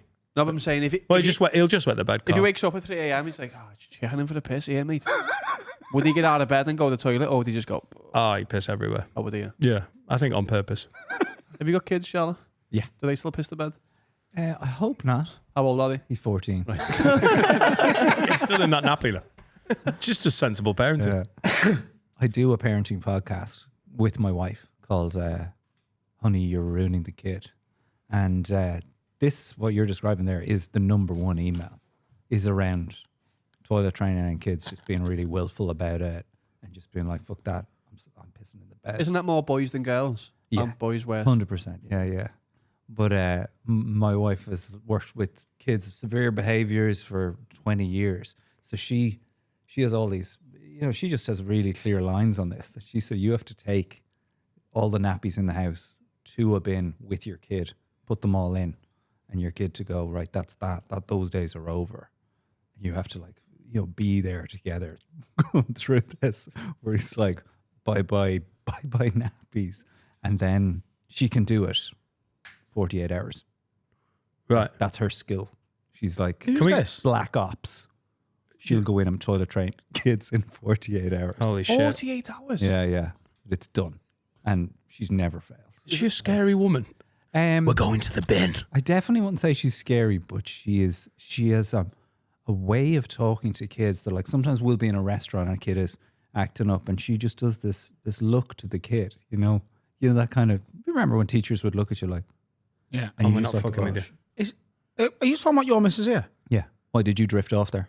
Yeah, 100%. Welcome to the show. As in, she can teach kids how to not shit themselves in 2 days. But surely, how old? There must be an age limit because she's not doing this with a 3-month-old baby. Well, she does go really young, like really early. She'd do it very, very as early as possible, as long as you can talk to them through it. You Is can it like do an at 1. embarrassment? Like you shouldn't be shitting in your pants. Well, Never went for me. Come here. Sort your fucking head hey, out. dickhead. No, it's you're a big guy. Like she does this whole game show host like thing. You're big a them up. big guy. Oh my god, I can't believe how big you are. You don't need these nappies anymore. Cut that into the clip. Yeah. My kids won't flush the toilet, and this is now. I think. I mean, we've got isn't a fan of it either. We've got an 8-year-old girl. She's doing it on purpose. She's making us flush her shit on purpose. There's no way you can tell someone for the 3,000th. Maybe I've not got the technique. Me and my wife maybe not got the technique that your wife's got. No one does. Look at yourself. I not think sometimes though you have a shite that you just need someone else to see. That's every shit that Etta does. That's a power move, that, flush my shit. She just I think you just wanders have one, off. you think, you know what, someone, like, sometimes I have one and I have a look and I'm like, I'm going to have to send a picture of this to someone. I'm always Yeah, but hang disgusted. on. To leave it and walk away. Yeah, but like, Etta, On a Etta warm hasn't got day. a camera phone. No, she's So not. that's her only way of doing it. She sold it for drugs. She'd be posting them to Instagram if she had an account. You know what I think as well sometimes? Adam on parenting. No. Everyone? This is not on parenting. This is on human behaviour. Sociology, you could call it, right? We've evolved Yeah? from apes, right? Fact. Allegedly. But surely there should be something in our evolution to do with like this sort of thing. Do you know what I mean? Because like if you just left a baby and didn't teach it this stuff, it just piss and shite itself forever, wouldn't it? It wouldn't be asked to be shitting where it eats, literally. The way animals do, just wouldn't be asked. That's when we became a civilized society, isn't it? Yeah, that's what they say. But like even brushing your teeth, like if we were meant to brush our teeth, we would have like developed like finger bristles, wouldn't we? But we haven't. So maybe we're not meant to brush our teeth. There's probably things we're not meant to do. We're not meant to shower as much as we do. I know that. That's a fact. I wash my hair less these days. Yeah, you're not meant to wash your hair as much. Same. I wash my hair less these days now that it's longer.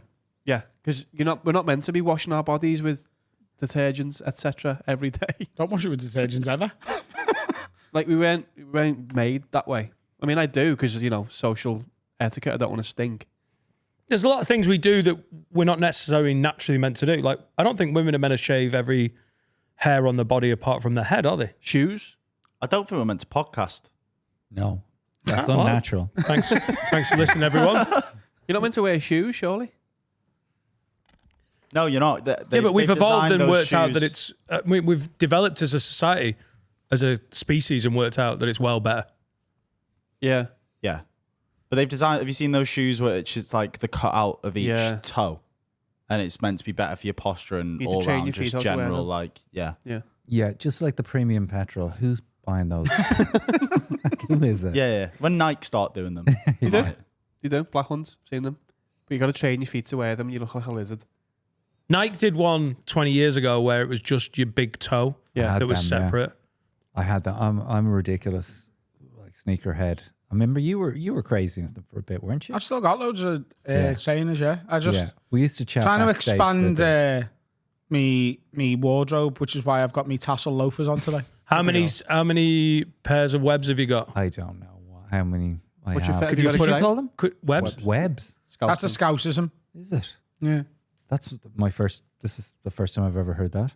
Yeah. Webs. What's your grail pair, Jarlath? Probably the Jordan 1, black and red. The classic, Jordan yeah. 11, Oh my God. black and red. I watched the Concord. film again What? last week.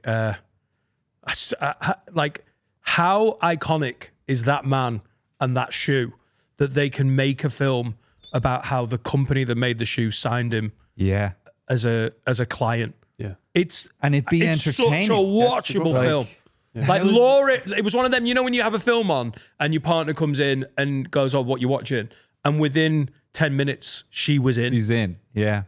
Fucking brilliant. Yeah. I went to the Nike campus last week, actually. Got the tour Is it in DC? in Oregon. Yeah. And What's Of course, yeah. What's it called? Beaverton, Nike Oregon? HQ. Nike HQ? Yeah. I don't know. No, what bit of Oregon is it? Beavertown. Beaverton. That's it. Yeah. Was it Beaverton? Yeah. Beaverton. Beavertown. That's a Beavertown. different thing. It's up the road. The employees go there after. Because you're in the States a lot, aren't you? You go. Well, recently, yeah. Yeah. Yeah. I got a working visa over there and started doing some touring over there. And I'm still jet lagged to shit because I just came back. But that campus is like, for me, it was like the Wonka factory. It was like, Did you get? Can you buy pairs there? Yeah, well, they brought us to the staff store and gave us their discount and stuff, and it was just like, what is the discount? I can't get this 40%. Okay, I can't get all this into the bag. It's not gonna happen. You're gonna be paying tariffs on your own fucking luggage. Yeah, I mean, people over there are so sad. Like, certainly in the blue states, anyway. There's so much darkness. Like they're clinging to comedy. They're like in the States clamoring to get to laugh about things because it just looks like it's going off a cliff. So you're in DC and you ended up in Oregon. Where have you done in this last little tour? Last 2 weeks we went Vancouver, Seattle, Portland, San Francisco, LA, Boston, New York, DC, Toronto, and home. 2 weeks. 2 weeks. That's a class tour. It was great. I brought my wife and my son with me. It was Easter holidays. So it was just a family trip, getting to do all this for the first time. It's one of those kind of, like... You must be fucking knackered. I'm absolutely wrecked. But like half of it was, when are you going to get to do that? Like your kids' memories. Like we all remember our holidays. Like the shit we were doing. Yeah, my dad didn't tour North Preston America. Sands, mate. Like 4 times. Like we're outside the White House. Like his jaw's on the floor because you just think that's a thing off the telly, right? Like what's the core childhood memory for you that you like from holidays? Like for me, it's like, I fell off a lilo and me auntie had to rescue me. I was 4. And then he drowned in Turkey. I kicked a car out of reverse in a French car park. I stood on while I'd been left in it, and it rolled back. It rolled back, and some Frenchmen had to stop so it rolling many into the shop. Positive memories, lads. None of that included the fucking Nike campus. I'm playing Virtua Tennis loads. What was it? What was before the Euro in Spain? What was a coin called? Frank. Peso. In Spain. Peseta. Oh, yeah. Peseta, yeah. Peseta. So I had Mexican money and he took that anyway. Playing Virtua Tennis on repeat by the pool. It's a proper core Great memory for me. days. I remember I wanted a bandana and my auntie told me that you put it across your mouth, like a cowboy would. And I couldn't breathe properly, so I told her to get it off me and put it back. And then later that day I found out you can also put those ones around your head, and my cousin had got one. And he now had it on his head, and I thought he looked dead cool, and I didn't have one, so that made me dead sad. This is great. We really opened a tin of worms here. Everyone with all these positive childhood And I had loads memories. of pesos. They are genuinely the only... No, there's one other... the only time I ever went abroad was this holiday with my auntie, me uncle, and his son, not her son, Yeah. his son from a previous thing. So the 4 of us went on this holiday, like a little weird sort of put together family. And that was my only abroad holiday. And my only 3 memories of it are falling off the lilo thinking I was drowning, not being able to breathe, and then being sad about my bandana, and how much I thought 7-Up was delicious. Put that in your journal. I remember going to buy cigarettes for my gran in Crete. Oh. I didn't smoke them, but You did a ciggy run for you, I man. did a ciggy run. Class. Do you remember using the phones? You'd have to ring home, but you'd have to put 7,000 numbers in to get it, and you'd be amazed that it'd ring home.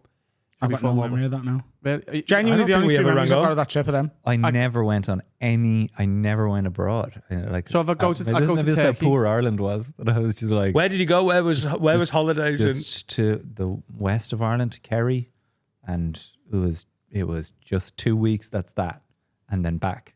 And every year, we never went anywhere abroad ever. Guys, this has become a real kind of poor us podcast. Yeah, but you just took your kid to San Yeah, Francisco. exactly, So yeah. You're doing all right. Yeah, like Kerry for 2 weeks. 2 weeks. Not even I just a mean, fucking bank holiday weekend. Oh, Jesus. it's not Athgarvan though, boys. Oh. You'll get hard. He's from Athgarvan. No, I'm yeah. from the other side of the Curragh. Athgarvan's the other side. But the Curragh is like Ireland's desert for people that don't know. And this man's in So love with the place. Jarlath came in and was like, "Oh, I'm from outside, and the only place we know out there is Athgarvin. County Kildare, Athgarvin and the Curragh because we went and did the GAA special. And I went, oh yeah, we've been to Athgarvin. And Jarlath, it was, you know, when you could see the weird misunderstanding, like what is going on? How do you know this very specific place? Yeah. It's because But I'm trying to find the comparison. Because we're up the But garment. like, what would be the comparison here? Like Old Swan or something. Like, No, it's more of a town than it. It's probably like but it's so, Witness. Scam. Like it's Witness. a pinprick in a map. It's not even a town, Athgarvin. yeah, it is. is It's a a road, isn't it? Yes. Yeah. That's it. And he goes, oh, we know Athgarvin. You're like, what? Like, it's like that's. Dan fell in love there. Yeah, I did. It is beautiful. And I fell in love with the GAA. But I grew That up I've there. seen once since. Yeah, I mean, but like, there's nothing there but horses, sheep, Where's the Armour. place nearby that sells the silver? Newbridge Silverware. Yeah, I thought that's all my cutlery. That mate, a gift. Good gear that. I mean, that's fancy now, but back in the day, that was literally was just nothing. It's amazing what they've done there to turn that into an actual holiday destination. I'm people sorry, visit. you've bought specific silverware from a town near Athgarvin. When we moved into our house, because my partner's family is from Cork, they were like, "Oh, we're going to get you a gift. We're going to get you Newbridge silver." And I was like, "I don't know what that means." And they got us loads of cutlery, and it's like the sickest cutlery ever. It's so good. Forks and that. Forks and that, yeah. It's all Newbridge silver. mate. That's all I know about the area. Good forks. You're back in Ireland now. Yeah, After years in London. Yeah, I lived in St Albans for 10 years. And That's where a lot of comics ended up, wasn't Oh, it? there was fucking Andrew Ryan Chris went Kent. there. Chris Kent went there. At They all mini followed Irish me there. comedy I always circuit. say that, though. They saw me there, and then they went there because it is a sweet spot for comedians to live because it's just on the M25 on the M1, and you're 20 minutes from the centre of the city. It was an amazing place to raise a kid. Unbelievable. I couldn't believe it. Like, I literally got on a plane to Luton and just went, well, where am I going to live? I literally had a bag on my back, and I'm at the airport Googling good towns to live in on the outskirts of London. Said St. Albans. I jumped on the bus, went down and rented a house. That was it. Like, Where there was Adam no- Lallana's from. Who? Adam Lallana. Oh, yeah. Yeah. It's set that on Google. Adam Lallana Yeah, lives here. only we're happy about that. Like, yeah. Genuinely. Everyone else is like, who cares? Jarlath, you gave... Have you got something else to say? I was asking what made you move back to Ireland. Is it just I wanna like be loads back of in Irish the people. hometown? That was always the plan. Yeah. I mean, Dylan Moran does a great joke about that. That Irish people always plan on moving back to Ireland, and they can never understand why it's not happening. They're like, "Oh, I was going to move back to Ireland. All right, I'm just trying to save up the money. I don't know why it's taken so long. Will you have a pint? Will you have a pint?" I remember that's on Monster, isn't it? Yeah, it's amazing. But we just always wanted to go back. It was just our son. We wanted him to go to school there. Can I ask you a question? I'm 99% sure I'm right about this because it might be number one. It's definitely in my top three. Dylan Moran's Monster is my favourite special, maybe ever. It's certainly up there. You were there, weren't you? I For was the at taping? that. I was at the filming of that. That's cool. How Is that did you Vicar know Street? that? Yeah. Did we talk about that? I don't know. I don't know whether was I'd there. seen I think you. we talked about favourite specials, and I was at that. And what was mad was he came out and did the first half, and we were like, that was the best thing we have ever seen. We're in the bar going, oh my God, this is the best piece of stand-up that's ever been filmed. Because like massive comedy fans at this point. I'm not a stand-up at all. What year is this? About 2004, 2005? 2002 or 3. Okay, one or the right other. around then. And Oh, so you were just a punter? You weren't a... Just you a weren't punter, comic? yeah. No? Oh, wow. we go back in, and the second half is 10 times better. It was just like he went up another level. Like it was, it's like people watching Michael Jordan going, "There's no way," and then he does. That's not. And then it happens. We watched that, and we're just like, "This is not going to get better. This is like prior level of stuff." Like, have you ever been in a room where you watched a piece of stand up and you've thought that kind of way? You're like, I'm watching the Hendrix. I think there are comics when you a punter before you've tried it. There are comics that are so good, it's almost off-putting Yeah, because you're like, I don't Yeah, what's know the point? how you even start to do this magic. It's like we've said it on here. It's quite good to then see some of the other levels to go, no, I'll give this a crack. Like, absolutely. Jamie and Murderers Row in Manchester was one of the most mental things I've ever seen for many reasons. We but watched that history in then. terms of destroying a room. I've not Jamie's seen found a anything gear like that I don't think many stand-ups have ever found. And I'm sure there's going to be comedy fans that aren't into what Jamie does in certain places, whatever, certain sort of socio-demographic. So, you know what I mean? Like there will be, but every time I've seen him for the last 2-3 years, he is in a level of stand-up that what he gets from the crowd that I've seen maybe 5 or 6 comics match in 25 years of watching stand-up. It's unbelievable what he can do. It's so and funny. that night particularly. And he doesn't want to be filmed. Really? No, because he's never filmed any of his stand-up. He's got this podcast following from doing a combination of his own show, this show, and a few others. Which one do you prefer to watch? A destruction or a death?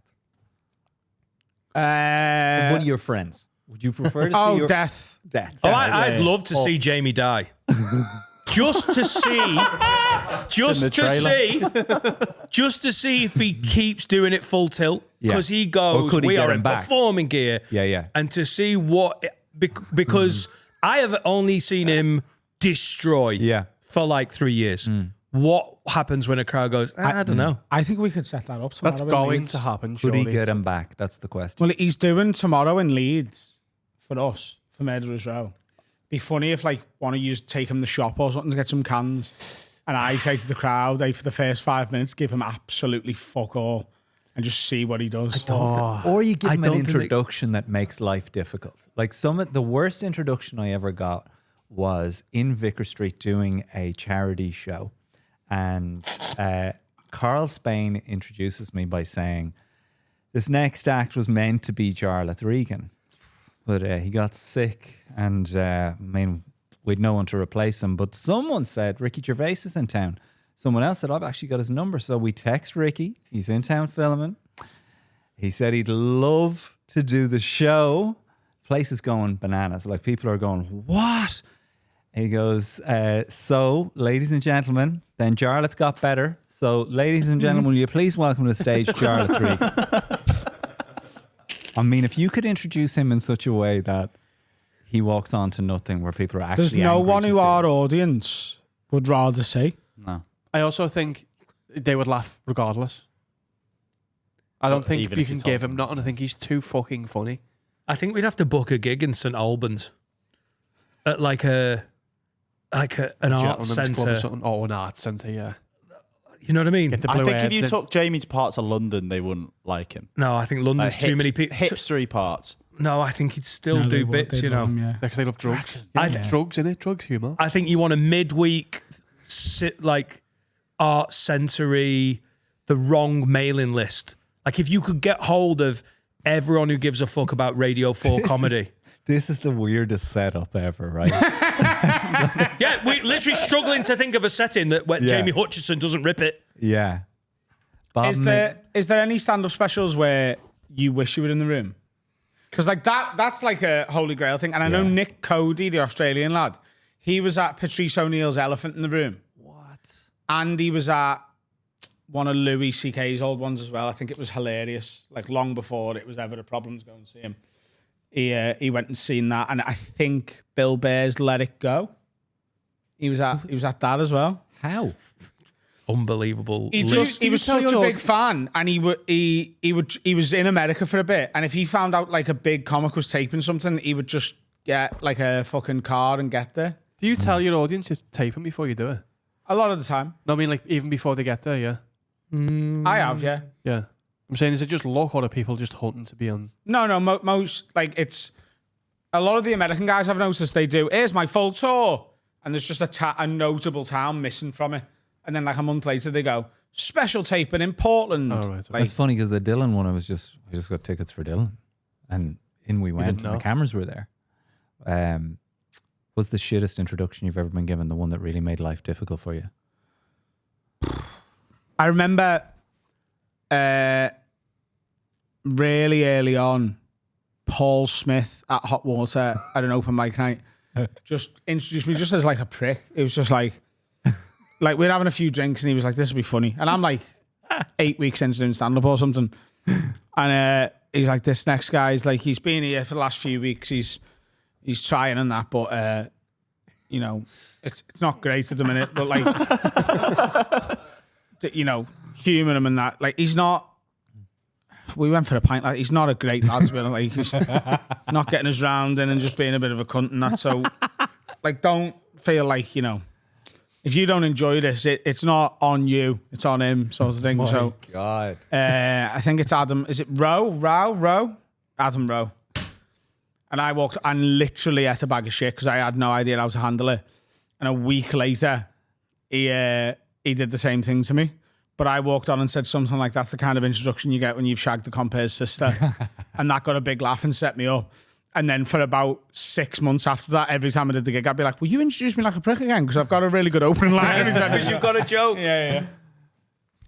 Yeah, it's I've had some that have been like, I remember late in live, John Hastings did like a roast intro, and I walked on and tried to match it, and they instantly hated Not it. having it. They didn't know me. I don't even know if they knew John Hastings. Yeah. So he was like, it's late in live, we'll make it legendary. Yeah. But I don't know. Late in live's not been legendary for It's funny because there's 20 always, years. There's certain MCs that everybody like everyone's got an MC that they struggle with. Oh, they're bogey MC. Yeah.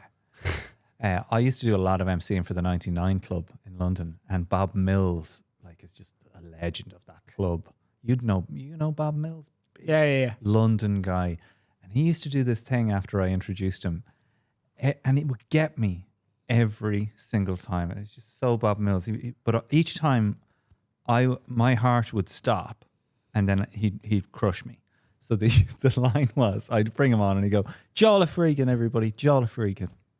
Mark my words, in a year's time, a lot of you won't be able to afford to go and see him.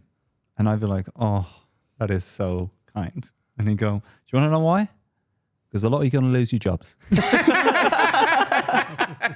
That was a good accent, by the way. Thanks. You don't even know who Bob Mills is, do you? No, but I mean, it's not his.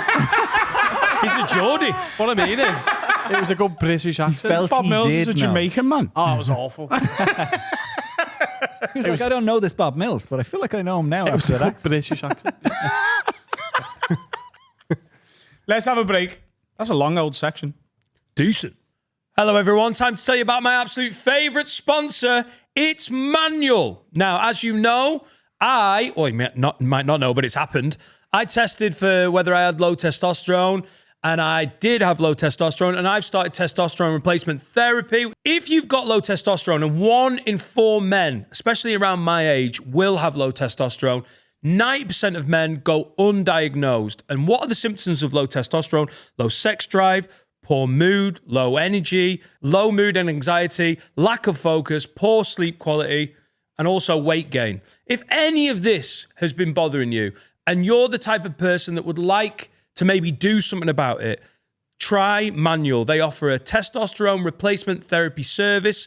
You basically do a test at home. It gives you an initial response, and then there's a secondary blood test, which you can do at a clinic near you, or you can have a nurse come to your home like I did. And once you've got your full blood test results, you can make a decision. I decided that I wanted to start TRT, so I've gone on and I'm starting to feel the benefits. If any of those symptoms are ringing true to you, Manual is a really professional option, and you can look into yourself. Check out the description. There's a link in there. And use our code WARD45 for 45% off Manual's at-home testosterone blood test. It's the first step in putting your health first. Have a look. Manual.co.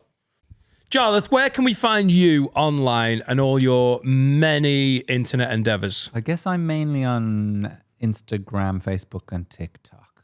Yeah. YouTube. Classic. Classic. What are your ats? What are your handles? Oh, I don't even know them. The amount of guests we have in who just don't know the answers to that question. There's not loads of Jarlath. No, I'm the only Jarlath. I'm the What? first Jarlath on Twitter. I'm still there calling it Twitter. I've not updated the app. No, I'm It's not still gonna do Twitter that. on my phone. Oh, yeah, it's just so it's at Jarlath on Twitter, and on Instagram it's Jarlath Regan _Irishman abroad, which was such a silly idea. It's the longest handle ever. But if you search me on there, You're an OG of successful podcasting, aren't you? Definitely- I think I you. definitely When did you had- get in? About 10, 15 years ago. 2013 did the first episode while at the Edinburgh Fringe of Irishman Abroad. No plans or knowledge of what was going to happen next. Mate, I didn't even know. Is it right to do another episode right away? But it was the cover of the Irish Times. Episode 1 was. So we were just like, boom, in with the bullet. Number one, people going, when's the next one? Recorded the next one up there. And then we didn't miss a week for 10 years, just like you guys. You should honour that. You've just been saying the people in the break who you've had, Bob Geldof, Steve Coogan. Yeah. Like Paul insane. Mescal, Sharon Horgan. Just ridiculous names. What's the sort of the concept of the show, just so our listeners know to go and watch it? Yeah, Irishman Abroad began with me moving abroad and not knowing what the hell I'm doing, and really knowing that loads of this is Ireland's best thing, export is our people and Guinness. So I was like, we surely should be pooling this information. So had a bunch of numbers in my phone, and I just thought I'll ring them up and see who will talk. And I was amazed that people were like, I've never done a podcast. This is so long ago. It's like, I've never done a podcast. I'd like to give that a go. And suddenly you're sitting down with these people and hearing about their journey, how they did it, and really figuring out, how am I going to do it? Because I was like broke as a joke. I mean, I was penniless and living in England and no clue how am I going to do this at all. And, you know, Dylan Moore and Ed Byrne, Jason Byrne. So it was a lot of comics to start with. If people go back into the archive, they can hear all those stories. And I was just one man on a microphone going around the place doing it. And it spawned other series, you know, Irishman Behind Bars, Irishman Inside Basketball, Irishman in America, Irishman Running Abroad. It's gone, like it's definitely fed my family for many years. And it's still going. Like, it's mad. Yeah, fair play. Who would you say is your favourite like interview you've done that isn't a comic? Or if you can't pick like two or three, is fine. It's hard though, isn't it? I'm sure you're the same way. It's hard because you love all your episodes. Yeah. Is there not one that was the one where you sat down with someone like Bob Geldof or someone where you were like, oh fuck, this is... Well, I remember Boy George ringing me on my birthday and going, can you come over now and do the episode? Leaving my birthday cake to go to Boy George's mansion on Hampstead Heath. And sitting in, like, you're sitting there, like, I remember I was sitting in this big carved wooden chair while Boy George got his shit together and his coffee. And he said, you like that chair, don't you? And it was like two big, gigantic dicks on the arms. Oh, yeah, I do. And I was like, oh, yeah. Like, the scenarios I found myself in, because I would always go to the house, try and meet the person. Like, it's so funny the way the pandemic changed all these podcasts into these Zoom things. Because meeting them in person, eye to eye, face to face, like some of those experiences, and especially in an environment they're most comfortable. Yeah, you like go to their house. We've never done a Zoom episode apart from when it was just me and Dan, and we had to for a bit. Yeah. We've been offered some of the biggest guests you can imagine in comedy, and it's like, but you got to do Zoom. And we're like, well, we're not doing it, and it's a policy, and it just is. That we tried to make our policy is they have to get to this room. There was one guy we were going to make an exception for recently, which was Shane Gillis. He's done it before. We wanted him back on. So we were like, if we can just get a studio in London, it just didn't work out. But our policy is you've got to be in our room with us. But I would imagine, because occasionally we get people who sit on that couch and they freeze a little bit. Because they're a bit like, oh, what the fuck? Because they're not used to, like, it's a TV studio, essentially. Yeah. But I imagine doing it in someone's living room makes them settle a lot more, because then you're the guest. Oh, yeah. I mean, really, when you're in somebody's house and they've made you tea and you've met the dog and you've met the wife and all of that. But also, I always thought that the strength of Irishman Abroad, I always wanted it to be the strength, was the research. So I do a month's research on each person.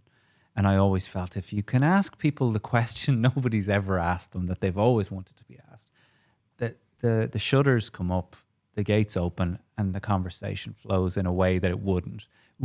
We've all sat in interviews with people asking you questions. Fucking boring, where you're like, question. Could you not look that up? Where'd you get your ideas from? Yeah. What made you want to get into Well, in our research, we found out that you've given a kidney to your brother. Yeah, that wasn't connected to the podcast. It wasn't like a deal, a special episode, a Patreon exclusive. How did that happen? No, it basically, my brother was really sick, and they figured out it was his kidney was the issue, among other things. And he rang me and said, would you come over and test to see if you're a match? And, you say yes, because he's your brother. and you love him. But also, he was the favorite in the family, and I knew I'd never hear the end of it if he died. And so I flew over to the Mayo Clinic in Rochester, Minnesota, where he was getting it done, which is like NASA for medicine. Really, it's a city that is a hospital. It's an insane experience just to go there and see everything rotates around the hospital. Did the testing. You're a match. This is going to happen. Do you decide straight away? I get emotional now, just saying that I did it. You say yes straight away. There's no. Oh, no question, and no question, because, like, would you? Would you give me your kidney? Let me reframe it. Would you let me not give you my kidney? I'm just wondering, like, first of all, how much you love me, and second of all, like, wouldn't you be sat there going, "This could be the end of the pod, and you might have to go and back to doing There's no question. Thursdays at the Glee." Oh God! You've but got I'm not. two, you know. I'm not doing it just through love.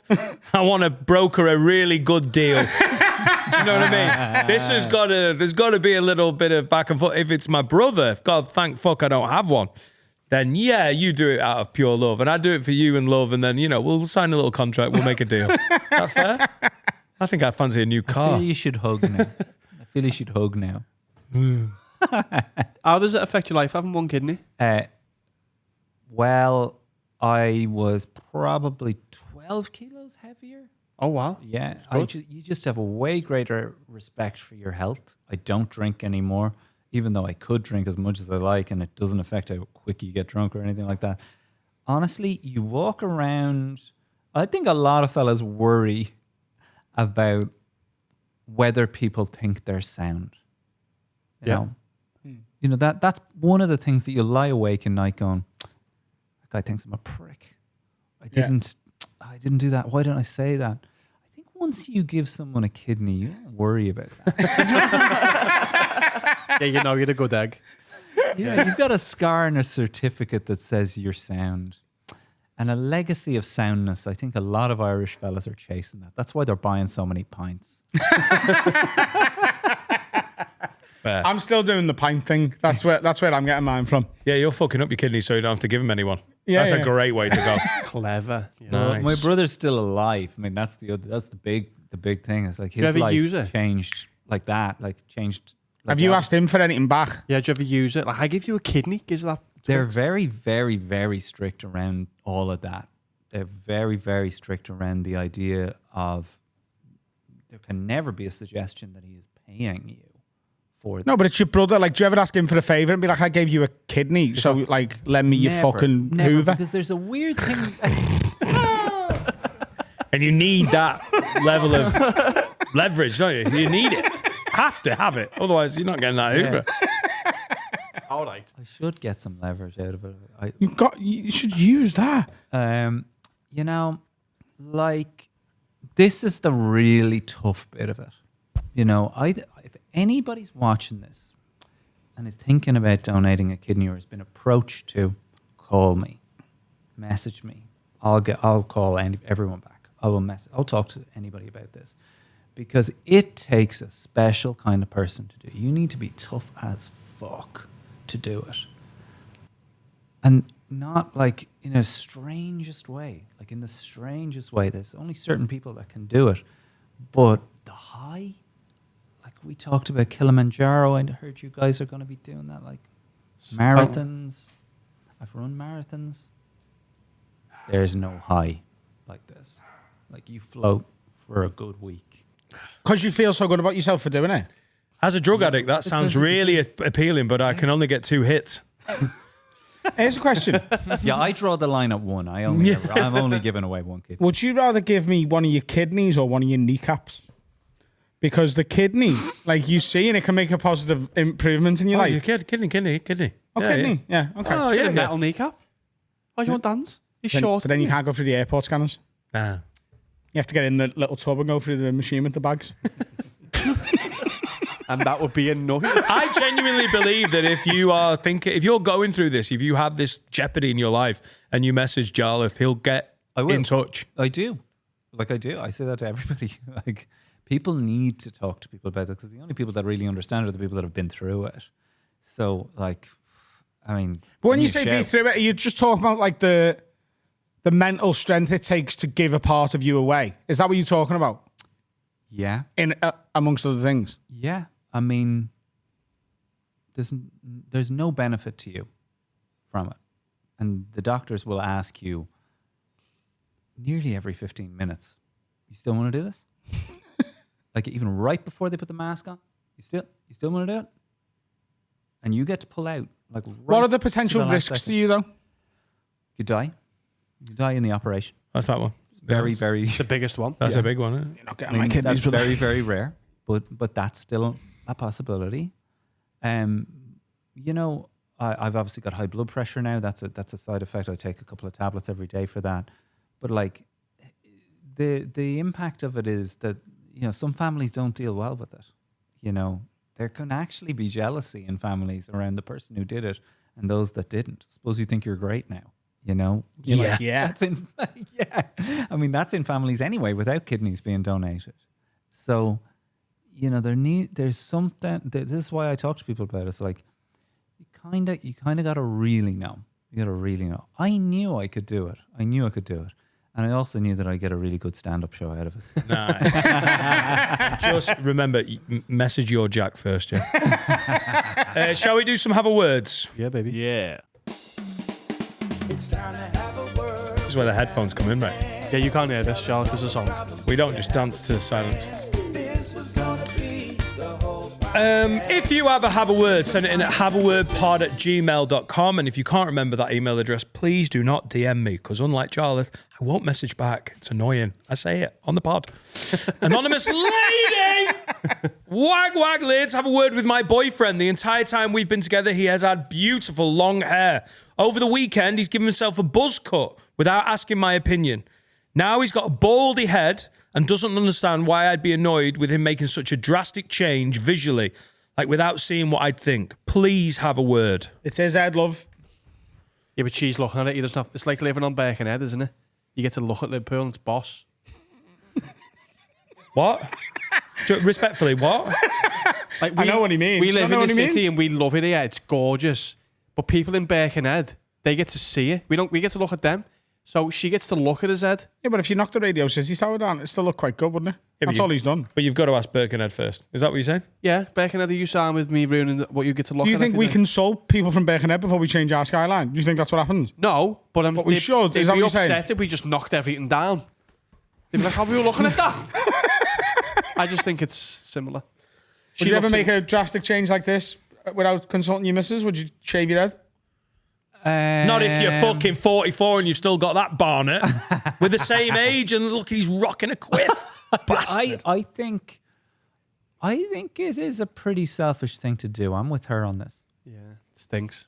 I think it's pretty yeah, it's his head, but like, how would he feel? Yeah, flip it. Imagine you got home and Alex had shaved the don't even Ronaldo in. just, let's not even, like, But you got wonder. home and she had the Ronaldo 2002. She'd look great with an R9. Here's the thing. I wouldn't be happy, but I would respect their decision to do what she wants with her head. yeah. She should do this. She should shave her head. Yeah, I know. She should shave her head and use some of the hair to give herself a little Hitler muzzy and then go into him and be like, look what you've done. I think she went too far. Why? The Hitler moustache. We'll call it a Charlie Chaplin then. Much better. Yeah, I think it's just good housekeeping. There's one person you're allowed to bang in a long-term relationship. You know, you can do what you want. But it's not bad housekeeping to go, hey, you're still going to want to bang me if I look like this. Like, fair enough, you do have the ultimate decision. Do you think Laura would be made up if you got a full head of hair? You know, like the hair transplant we tried to get you? She'd be Wait less till you made hear up. about this. I heard. The news is spread. They said it was going to take too much. It's wig or bust for Danny Knights. I can't do it, so I can't I like. think you full, need a like, second fucking- opinion. If you can went get home it- with my head. You can get a toupee. I think you got to shop around. Yeah, you can get a tube. Have you seen some of these Can't be TikTok glued. videos? Can't be gluing on a tube. I'll glue it. I will. If someone can recommend me a place where you get a really good glue on tube. Yeah, I mean, it would look incredible. Yeah. It would be What if I got so- home and Laura just went, oh God, upstairs now? It would be so heartbreaking. Are you 'cause I'd be like, downstairs when she's saying that? yeah. She's upstairs. Why do we have so many difficulties about Upstairs two and floors downstairs. of my house? If I just shout the wrong direction, upstairs hang on, now. Dad, hang on. I know we're just Wouldn't doing that a sound bit like of. she's already started Where is without she you? in the house, Dad? Yeah. Your act outs need to be so precise around these guys. Lads, I'm on the ground floor, as is Laura. I walk in. Yeah, I'd be gutted if she was like, "Oh God, babe, next level." But what if you're not funny with hair? Like the I think reverse I'm Samson. Yeah. What if I'm funnier? Do you know what I mean? That's Get frightening. a bit of swagger. Every one of my punchlines could have done with a hair flick. Like, what am I like? Irish as well. And Jarlath's voice. How's the TRT then? Are you It's feeling his jacked? impression of someone with hair. What am I like? 30% of Sean Walsh's set. It's phenomenal. He's like, oh God, it's so annoying. That sounded like I hate Sean Walsh's comedy. I love Sean Walsh's comedy, but the hair annoyance. Yeah. Are you feeling How's the TRT? He's on testosterone replacement therapy currently. Genuinely. Are you going through male menopause? Yeah, I am. I've got perimenopause. How is it going? Why are you taking that? What's going on here? So Dan doesn't feel like a man anymore. Okay. Is that what you read What's from your it? understanding? That's what you said to us. Yeah, he said I feel like a You bit said of you're a feeling bitch. like a little Yeah, lady. little pussy. No, I didn't say any of those words. I remember that. Oh, yeah. No, Okay. no. You said that I on came in pod. going, I'm growing a vagina. Help, boys. I feel like a little I said- lady, and not that there's anything said wrong none with of that, this. but I'd rather be a man. No, we're in a limousine and you went going, hey boys, I'm feeling less like a woman. I mean more like a woman. And we were like, all right. And you all went, do, do, do, do, do. That was great. I remember that. Yeah, and then I got on TRT. It all makes sense, Jarlath. I don't know why you can't concentrate. Yeah, I'm on the TRT and it's fine, but it's not growing any of my hair back. We know that that's not. I'm not was gonna that say the it's idea? It does the not opposite of that, doesn't it? demoxinil. Like Is it growing your sex drive? TRT makes your hair fall out. Is it making you want to go pound town? yeah, it's making me want to go pow. Are you horny? Pound town. A little bit horny. Like, you look great. How's You your make them temper? more. Come. Kids? Yeah. Oh yeah. Yeah, I've got 4 kids now. That's how good it is. That's how strong it is. But you got more. Yes. Yes. What do you want me to say? Yes. Oh dear. Yeah. And it's Oh, giving me a dear. fucking edge, mate. No, I think you're not. I think you're getting more cum, but not putting it in the right places. Oh, it's going in all the same places. Tissues.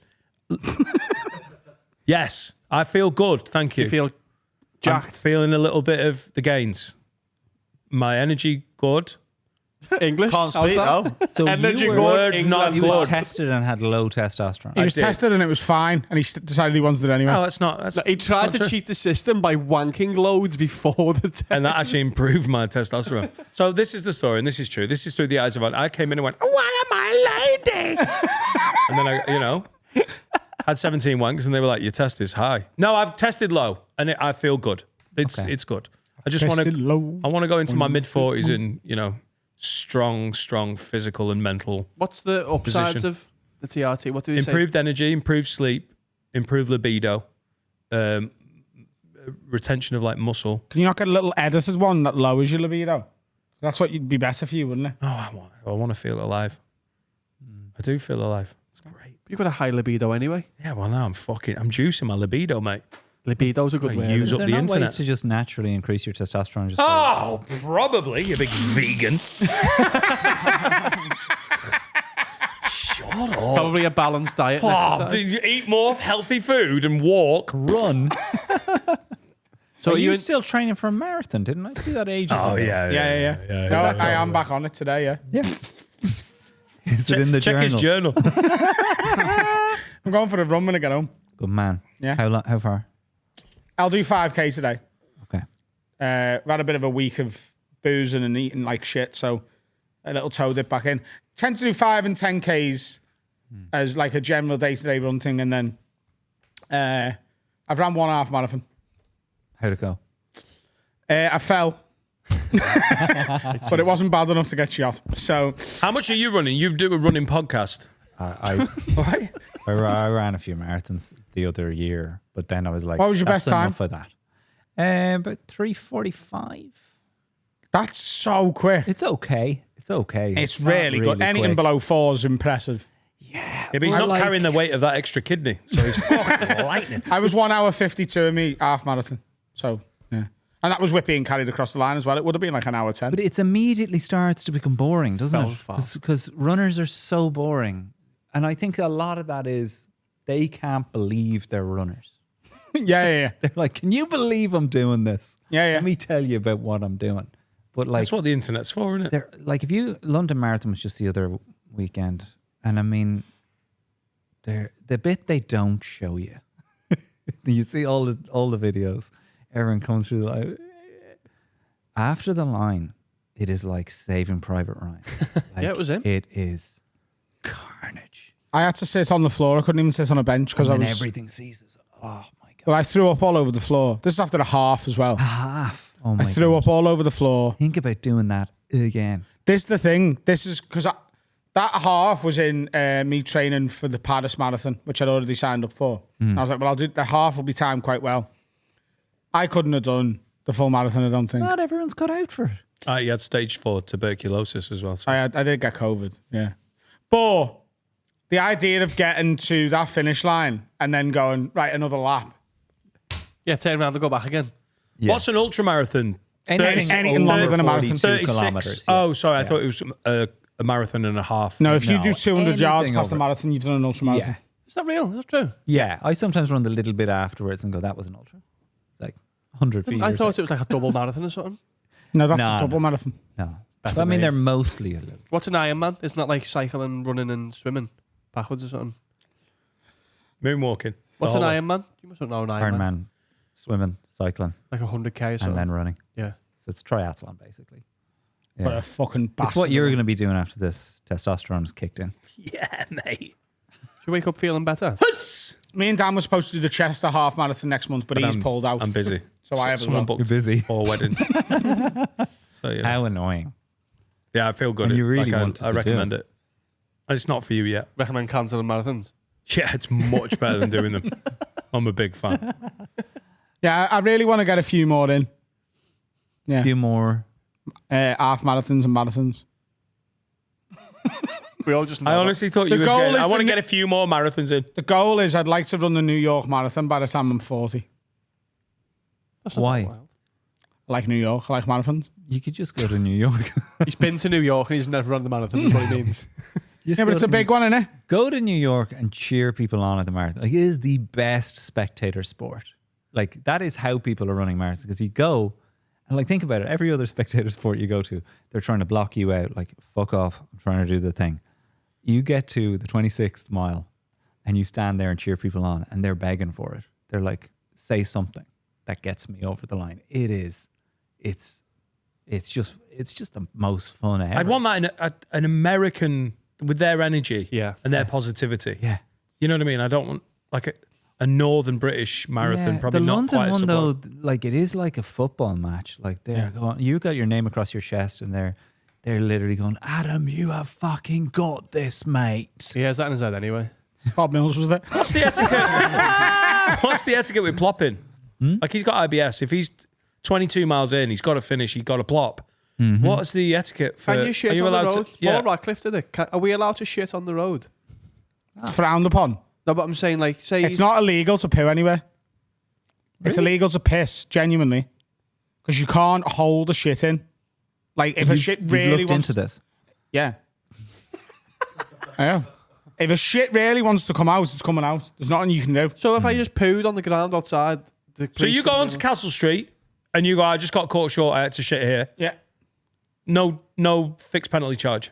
No, you might have to go and get a hose or something and wash the street down. Right. So, Adam, what took place for you to need to check this out? I've just got a bit of a bad stomach, and I've literally had the thought before, what if I got caught short? Right.